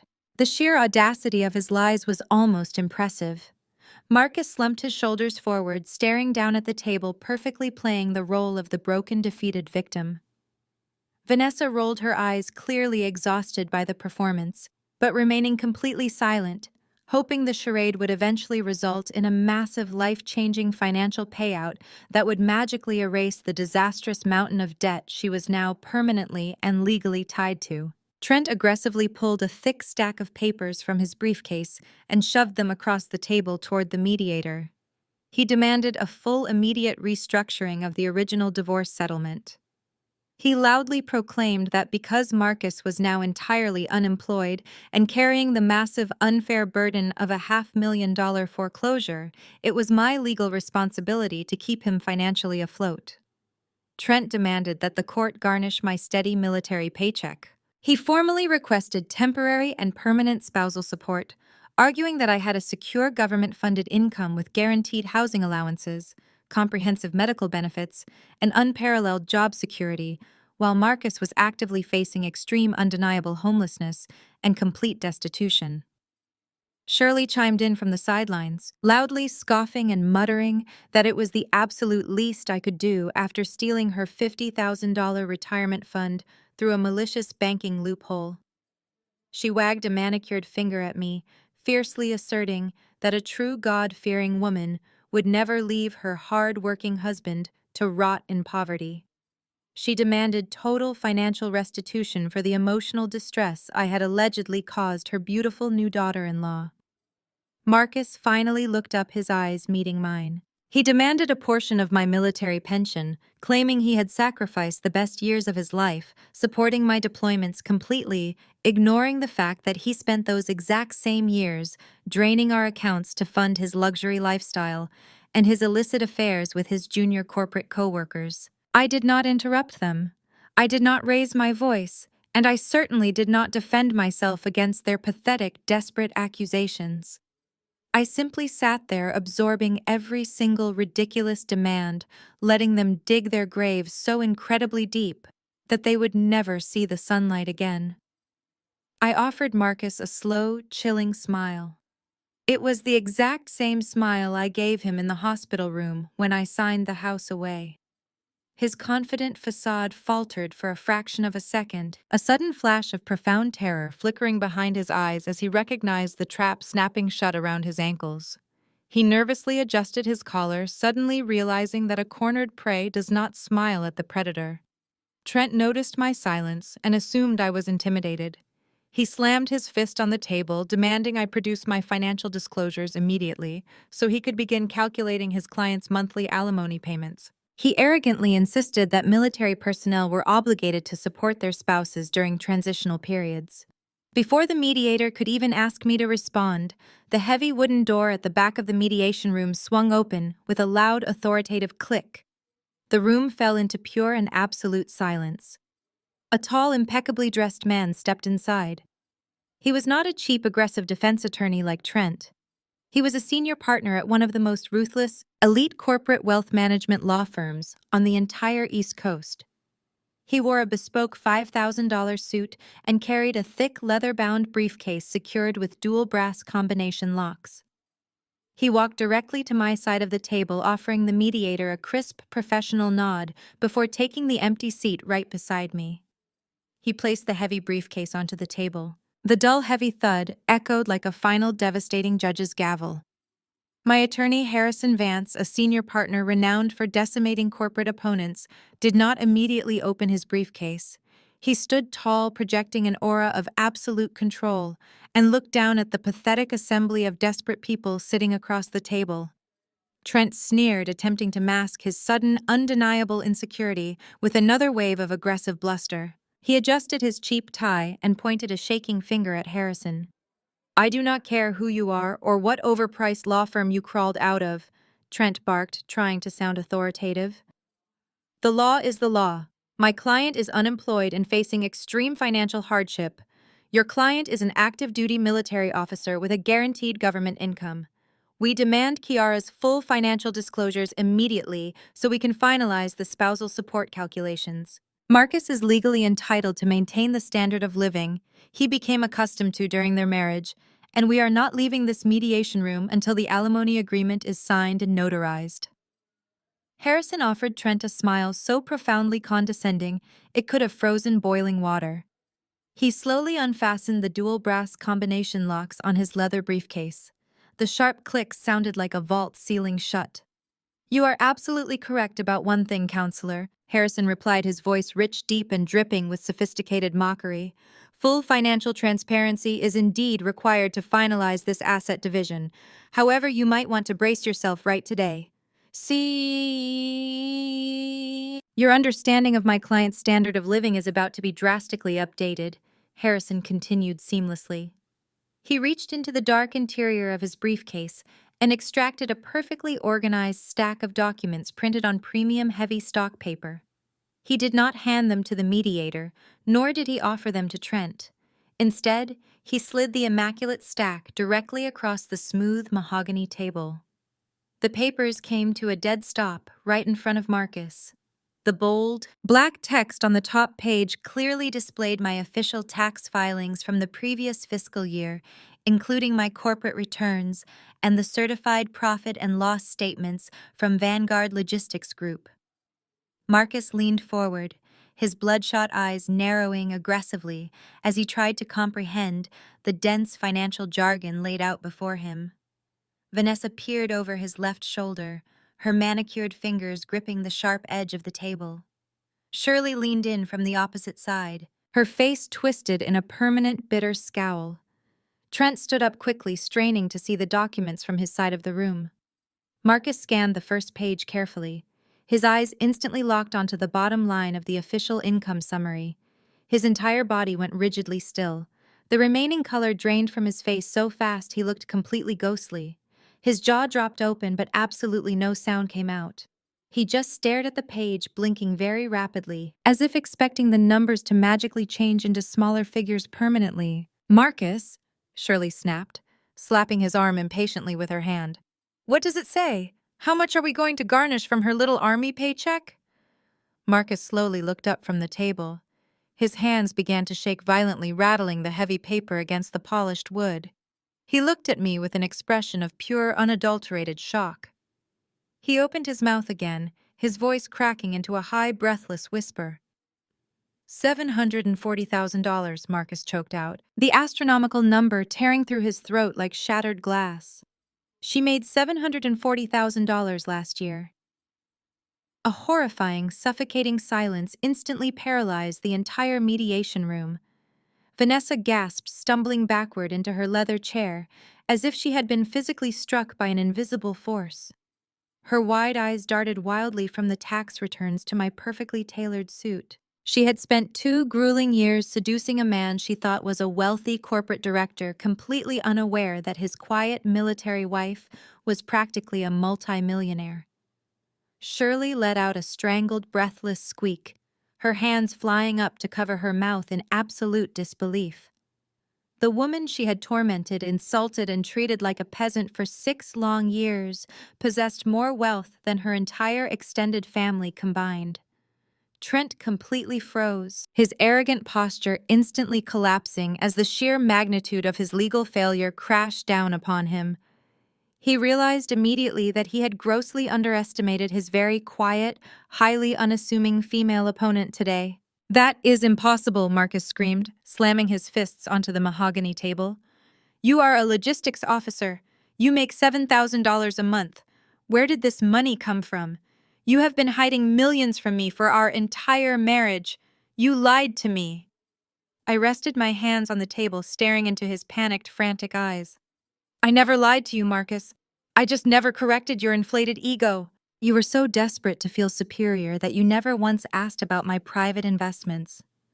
I built a multi-million-dollar defense consulting firm while you were busy buying luxury watches to impress your mistresses." Marcus leaped out of his chair, his face turning a dangerous shade of crimson. "That is marital property. We were legally married when you earned that money. I am entitled to 50% of every asset, corporation, and dollar you possess. Trent, file a motion. I want half of her company. I want half of everything."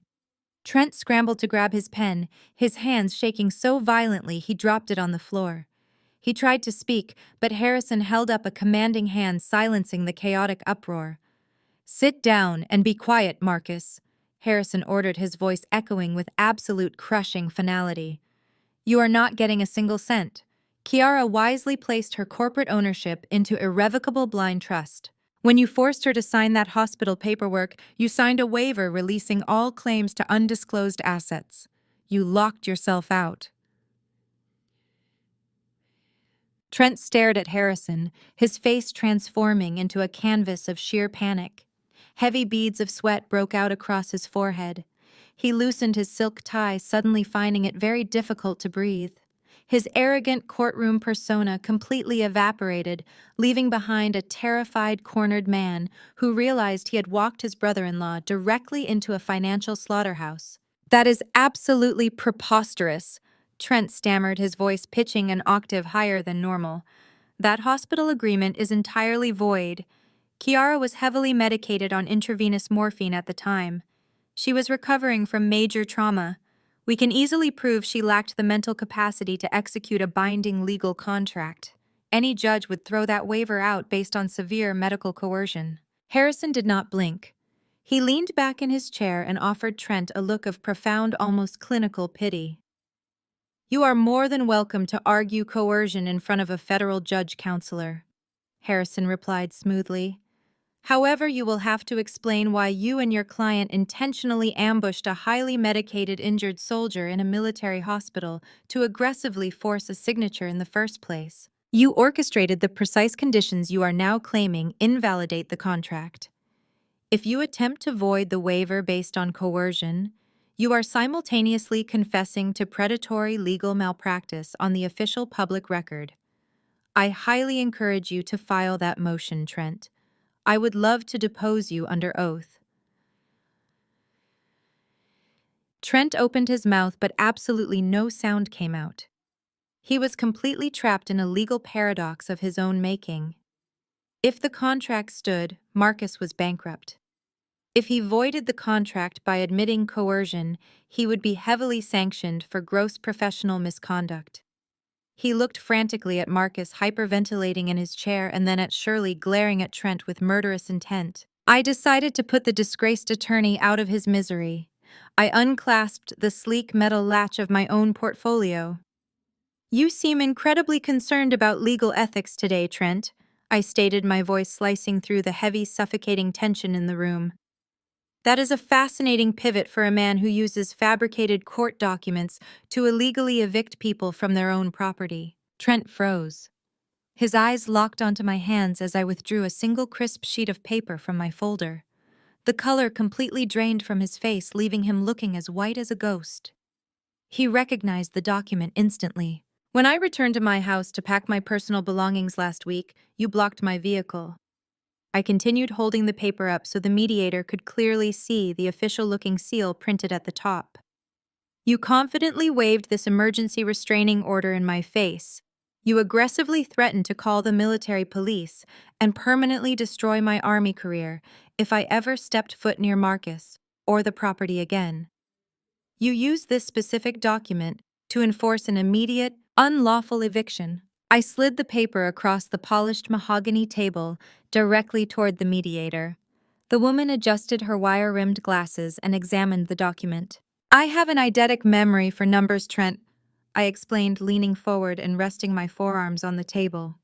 "It is a fundamental requirement for a logistics officer handling complex international supply chains. Before I got into my Uber that day, I memorized the court docket number you supposedly filed. I had my corporate legal team run a comprehensive background check on that specific sequence."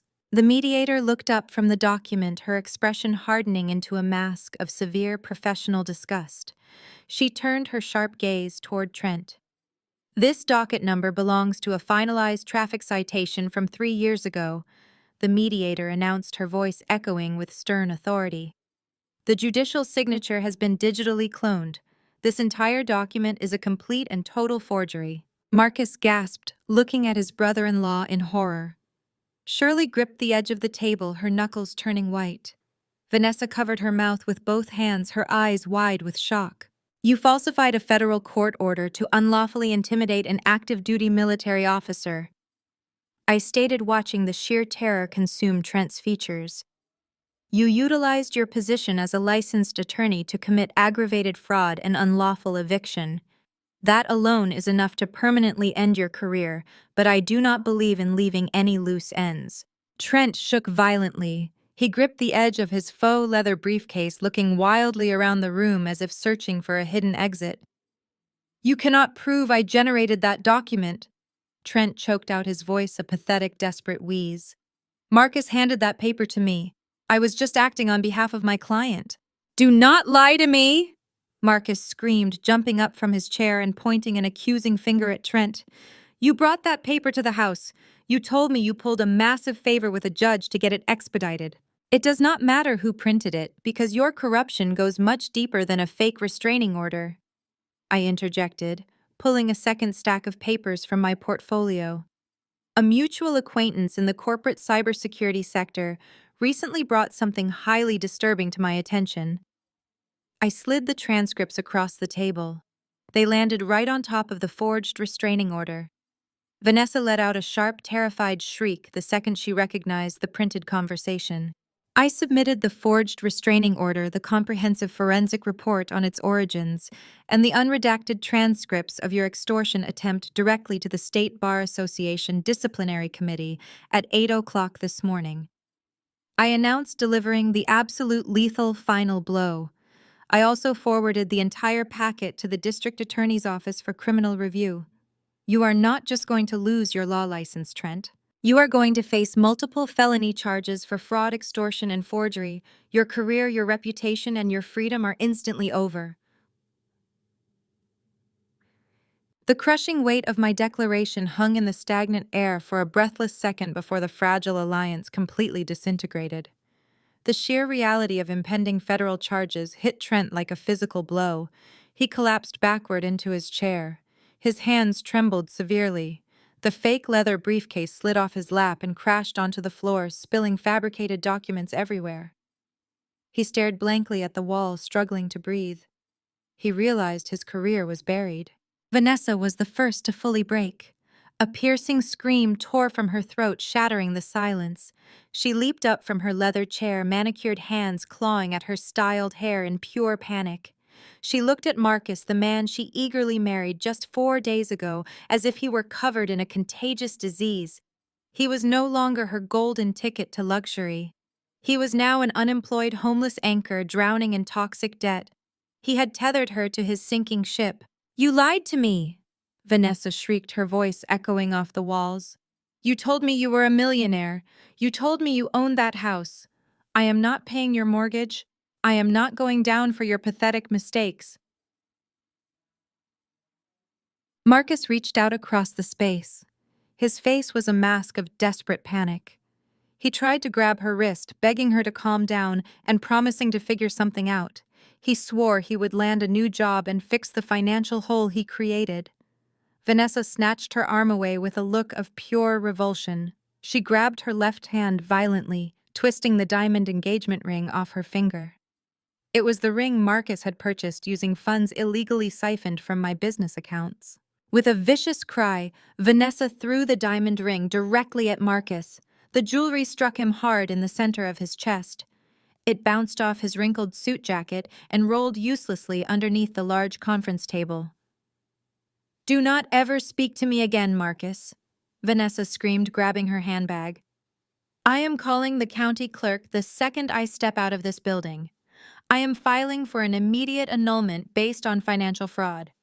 You are completely on your own." Without a backward glance, Vanessa turned on her heels and stormed out of the mediation room. She slammed the heavy wooden door shut behind her with a bang. Marcus sat frozen. He stared at the empty space where his new bride had been sitting moments before. His chest heaved with heavy, ragged breaths. He slowly turned his head toward the only remaining lifeline he had left in the world. He looked directly at his mother. Shirley was sitting motionless. Her face was turning a dangerous dark shade of purple. The sudden realization of her catastrophic financial ruin was processing in her mind. Her $50,000 retirement savings, the money she handed to Marcus to fund his new life and spite me, was legally gone. It had been instantly absorbed by the bank to cover the crushing default penalties on the Alexandria house. She was 60 years old and completely destitute. "Mom?" Marcus whimpered. His voice cracked into a high-pitched whine. He reached across the table. His hands were shaking as he tried to grasp his mother's arm. "Mom, please, you have to help me. You have to hire me a new attorney right now. Trent is useless. We have to fight Kiara in court. I cannot go to jail for fraud. I cannot live on the streets. Please, Mom, you have to fix this mess." Shirley slowly turned her head to look at her golden child. He was the son she had placed on a pedestal. He was the man she constantly enabled and protected while tormenting me for 6 long years. She looked at his pathetic, begging face. Something snapped inside her. Shirley stood up abruptly. She raised her hand and delivered a vicious, echoing slap directly across Marcus's face. The sharp cracking sound of the impact resonated loudly through the silent room. Marcus recoiled immediately, crying out in shock. A bright red handprint instantly formed across his cheek. "Fix this!" Shirley roared, her voice trembling with volcanic rage. "How exactly am I supposed to fix this, Marcus? You lost everything. You lost your prestigious job, you lost the house, and you lost my entire life savings because you were too arrogant to read a single legal document. I have absolutely nothing left because of your sheer stupidity." She turned her furious, murderous glare toward Trent. The disgraced lawyer was still slumped in his chair, completely paralyzed by the looming threat of the State Bar Association. "And you," Shirley screamed, pointing a trembling finger into Trent's pale face, "you smug, incompetent fool. You promised me you would destroy Kiara. You promised me you would legally drain her bank accounts and leave her homeless. Instead, you forged federal documents and dragged my son into a criminal conspiracy. I am going to lose my house because I foolishly trusted you. I will make sure my daughter divorces you before federal prosecutors drag you away in handcuffs." The mediator sat quietly at the head of the table. Her eyes were wide. She was completely stunned by the spectacular, dramatic implosion of the opposing party. She slowly gathered her official paperwork. She realized that the mandatory asset division session was effectively over. There was absolutely nothing left to mediate today. Marcus had legally surrendered all his rights to my corporate wealth. He was now heavily burdened with $500,000 of inescapable debt. I sat back in my chair and smoothed an invisible crease from my tailored navy blue suit. A profound, overwhelming sense of peace washed over my entire body. I did not need to scream, cry, or hurl insults across the table. I simply watched them tear each other to absolute shreds. They were violently destroying the toxic family dynamic that had suffocated me for 6 long years. They were actively drowning in the exact pit of financial despair they had gleefully tried to bury me in just weeks prior. Harrison, my corporate wealth management attorney, offered me a small and respectful nod. He calmly closed his leather-bound briefcase. The sharp click of the brass locks signaled the definitive end of the war. I stood up smoothly and gathered my portfolio. Marcus was sobbing uncontrollably into his hands. His mother was screaming violently at Trent. I turned around and walked out of the mediation room entirely untouched, leaving the trash to permanently take itself out. I stepped out into the wide marble-lined corridor of the courthouse, the heavy wooden doors sealing shut behind me. The muffled sounds of Shirley screaming at Trent were instantly cut off, leaving me in a state of profound, absolute tranquility. My heels clicked rhythmically against the polished stone floor as I walked away from the chaos. Harrison walked beside me in perfect silence, respecting the magnitude of the victory we had just secured inside that room. We navigated through the security checkpoint and pushed through the heavy revolving glass doors. The crisp, cool afternoon air of Washington hit my face. It was a beautiful, cloudless day, completely contrasting the dark misery I had endured for the last 6 years. My sleek black chauffeur-driven car was already idling at the bottom of the grand concrete steps. The driver saw me approaching and immediately stepped out to open the rear passenger door. I took a deep breath, savoring the sweet taste of absolute freedom. My military career was secure. My multi-million-dollar company was thriving, and the dead weight of my past was legally severed. I was just about to step into the luxurious, quiet interior of the waiting vehicle when the heavy glass doors of the courthouse burst violently open behind me. "Kiara, please wait!" Marcus screamed, his voice echoing loudly across the busy plaza.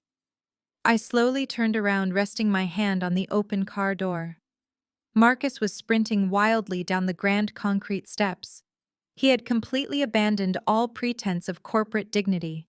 His expensive suit jacket was gone, his silk tie was hanging loosely around his neck, and his dress shirt was soaked with nervous sweat. He stumbled on the final step, his polished leather shoes scraping harshly against the pavement. He did not just stop in front of me. Marcus physically collapsed. He fell to his knees on the hard, unforgiving concrete right in the middle of the crowded public square. People walking by stopped and stared in absolute shock. The arrogant, narcissistic sales director who had strutted into my hospital room just weeks prior was now a weeping, pathetic mess kneeling at my feet. He grabbed the edge of my tailored suit jacket with trembling, desperate hands. "Kiara, please, you have to listen to me." Marcus sobbed, tears and sweat streaming down his flushed face. "You cannot just walk away like this. I made a massive mistake. I was completely brainwashed. Vanessa and Trent manipulated my entire thought process. They poisoned my mind against you. They told me I deserved better, but they were just using me for my income. I never actually wanted to leave you. You are my wife. You are the only woman I have ever truly loved. I was just confused and incredibly stressed about my job. You have to believe me. We can fix this marriage. We can go back to how things used to be before all this horrible madness started." I looked down at the man clutching my jacket. I felt absolutely no pity, no sadness, and certainly no residual affection. I just felt a deep, clinical disgust. "Get your hands off my suit, Marcus." I stated, my voice dangerously calm and perfectly level. Harrison took a step forward, ready to physically intervene, but Marcus quickly yanked his hands back as if he had been burned. He kept his knees planted firmly on the dirty concrete, looking up at me with wide, bloodshot eyes. "I am begging you, Kiara," Marcus pleaded, his voice cracking into a high-pitched, breathless whine. "I have absolutely nothing left. Vanessa annulled the marriage. My mother completely disowned me. Richard blacklisted me from the entire defense logistics industry. I cannot even get a job answering phones. The bank is foreclosing on the Alexandria house tomorrow morning, and I have $500,000 in toxic debt attached to my social security number. I am going to be living in a cardboard box on the streets. You are a multimillionaire. You make over $700,000 a year. You have more money than you could ever spend in a single lifetime. Just give me a fraction of it. Just give me $50,000 to clear my immediate debts and find a cheap apartment. It is pocket change to you. Please show some mercy. I will do anything you want. I will go to counseling. I will make this right. Just do not leave me out here to die alone." He clasped his hands together in front of his chest, crying uncontrollably in the busy street. He desperately expected the quiet military wife to magically reappear and save him from his own disastrous consequences. He believed his tears would instantly erase the memory of his malicious cruelty and endless deception. I stared into his terrified eyes, remembering the exact moment I lay trapped in a hospital bed with a crushed leg while he laughed at my pain. I leaned down slightly, bringing my face closer to his so he could hear every single syllable clearly. I wanted these specific words to permanently burn themselves into his memory forever, an unshakable reminder of his greed. "I filed for divorce, Marcus," I said, repeating the exact brutal words he had thrown at me. "I am keeping the house, and I am keeping the SUV. You will never recover financially from this." Marcus gasped, his jaw dropping open in sheer horror as the terrifying realization finally hit him. He had written his own financial death sentence and handed me the pen. I straightened my posture, turned my back on his pathetic sobbing, and stepped into the plush interior of my waiting vehicle. The driver closed the heavy door with a solid, echoing thud, entirely sealing out the sound of Marcus screaming my name into the void.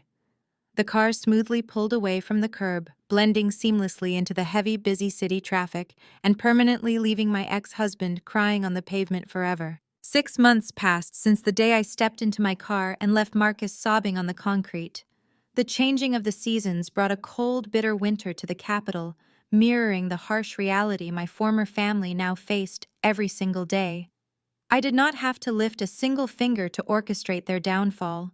The natural, inevitable consequences of their own staggering arrogance handled the execution perfectly. Marcus, the man who once prided himself on wearing tailored Italian suits and driving a luxury corporate vehicle, now wore a grease-stained polyester uniform. He worked the graveyard shift at a 24-hour fast food drive-through on the outskirts of Alexandria. Because the bank officially foreclosed on the property and secured a massive deficiency judgment against him, his wages were brutally garnished. He took home barely enough money to cover his basic survival needs. He had no car, forcing him to take 2 different public buses in the freezing cold just to reach his miserable minimum wage job. When his grueling shifts ended, he did not return to a sprawling suburban estate. He took the bus straight to his mother's house and crawled down into her dark, damp, unfinished basement. He slept on a cheap, deflated air mattress surrounded by cardboard boxes of his old high school memorabilia. He was a completely broken, exhausted shell of a man, crushed beneath $500,000 of inescapable toxic debt that would follow him for the rest of his natural life. Shirley was trapped in her own personalized nightmare. She had lost her entire $50,000 retirement fund because she blindly trusted her son to outsmart me. Without that crucial financial cushion, she was forced to come out of retirement at 60 years old. She took a grueling part-time retail job at a local department store just to pay her property taxes. Every single night she returned to her house, her feet swollen and aching, only to hear Marcus pacing heavily in the basement directly below her. The golden child she had elevated and protected for decades had become her permanent, inescapable burden. They spent their evenings screaming at each other through the floorboards, bitterly assigning blame for the catastrophic destruction of their lives. Meanwhile, across town, Vanessa was drowning in a spectacular financial disaster of her own making. The annulment she hastily filed successfully severed her legal ties to Marcus, but it did absolutely nothing to save her from the country club. Because Vanessa had aggressively booked the lavish wedding venue and signed the final catering contracts under her own name, she was held solely liable for the massive $40,000 balance. The club manager relentlessly pursued the debt, eventually suing her in civil court and winning a massive judgment. Her wages as a junior sales associate were heavily garnished, completely destroying her carefully curated luxury lifestyle. She was forced to sell her designer handbags and move out of her overpriced downtown apartment, relocating to a tiny, cramped studio with 3 roommates, just to avoid total bankruptcy. The wealthy corporate executive she thought she had successfully stolen turned out to be the ultimate financial curse. The most spectacular, satisfying downfall belonged entirely to Trent. The State Bar Association did not show a single ounce of mercy when they reviewed the unredacted extortion transcripts and the forensic evidence of his forged federal restraining order. They immediately suspended his law license pending a formal disciplinary tribunal. 2 months later, he was permanently formally disbarred. His prestigious corporate law firm fired him on the spot, publicly distancing themselves from his massive, humiliating ethical violations. But the loss of his career was only the beginning of his nightmare. The district attorney aggressively moved forward with the criminal investigation. Federal prosecutors officially indicted Trent on multiple felony charges, including aggravated fraud extortion and forging judicial signatures. He was currently out on bail, desperately awaiting a criminal trial that would inevitably end with a lengthy federal prison sentence. The sheer public humiliation of his indictment completely destroyed his personal life. Marcus's sister, absolutely horrified by the profound shame Trent had brought upon their household, and utterly terrified of losing her own assets to his impending legal fees, filed for divorce. She kicked him out of their home and demanded full custody of their children. Trent, the man who once strutted into hospital rooms, dictating legal threats, was now a disgraced, unemployed criminal defendant sleeping on a cheap motel room bed. I watched their spectacular, multifaceted destruction from a distance, feeling absolutely nothing but a profound, unshakable sense of peace. I never checked up on them, I never gloated, and I never answered the pathetic, desperate letters Marcus occasionally tried to mail to my corporate headquarters. They were entirely dead to me. While they clawed at each other in the miserable, filthy pit of their own making, I was thriving in the sunlight. I sat in the quiet, sophisticated elegance of my high-tech corporate office, looking out over the magnificent skyline of the capital. My defense consulting firm was expanding rapidly, securing massive, highly lucrative government contracts that solidified my legacy in the logistics industry.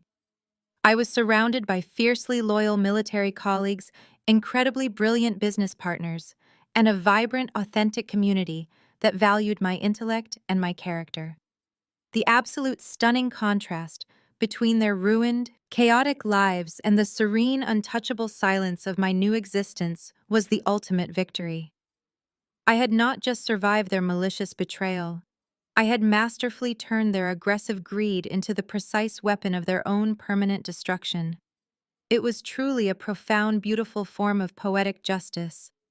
They had tried so incredibly hard to bury me alive under a mountain of financial ruin, but they failed to realize that I was a seed. Every single harsh word, every vile insult, and every underhanded legal maneuver they threw at me only fertilized the soil for my inevitable and glorious rise. The crisp morning air at Fort Belvoir carried the sharp, familiar scent of polished brass, freshly pressed wool, and the unmistakable, lingering promise of a hard-fought, long-awaited victory. I stood at perfect, unwavering attention, in the absolute center of the parade field, fully dressed in my immaculate Army service uniform. The bright, heavy, meticulously tailored fabric truly felt like an impenetrable shield of honor against the crisp, biting autumn wind. My combat boots, the very boots my former mother-in-law had mocked with such vicious disdain, were polished to a brilliant mirror, like shine. A row of highly decorated generals and senior ranking officers stood directly in front of me. They did not see a financial burden or a failure of a wife. They saw a dedicated, brilliant logistics officer who had fundamentally revolutionized their global supply chain capabilities. The base commander, a stern but deeply respectful four-star general, stepped forward holding a velvet presentation box. He spoke loudly, his voice echoing across the silent, attentive formation of soldiers. He detailed how my incredibly complex logistical strategies had saved the Department of Defense tens of millions of dollars, while ensuring vital supplies reached frontline troops with unprecedented speed. He pinned the Meritorious Service Medal directly onto my chest. A profound wave of thunderous applause immediately erupted from the stands. I looked out into the crowd and saw my true family. They were not connected to me by blood or marriage, but by mutual respect and unbreakable loyalty.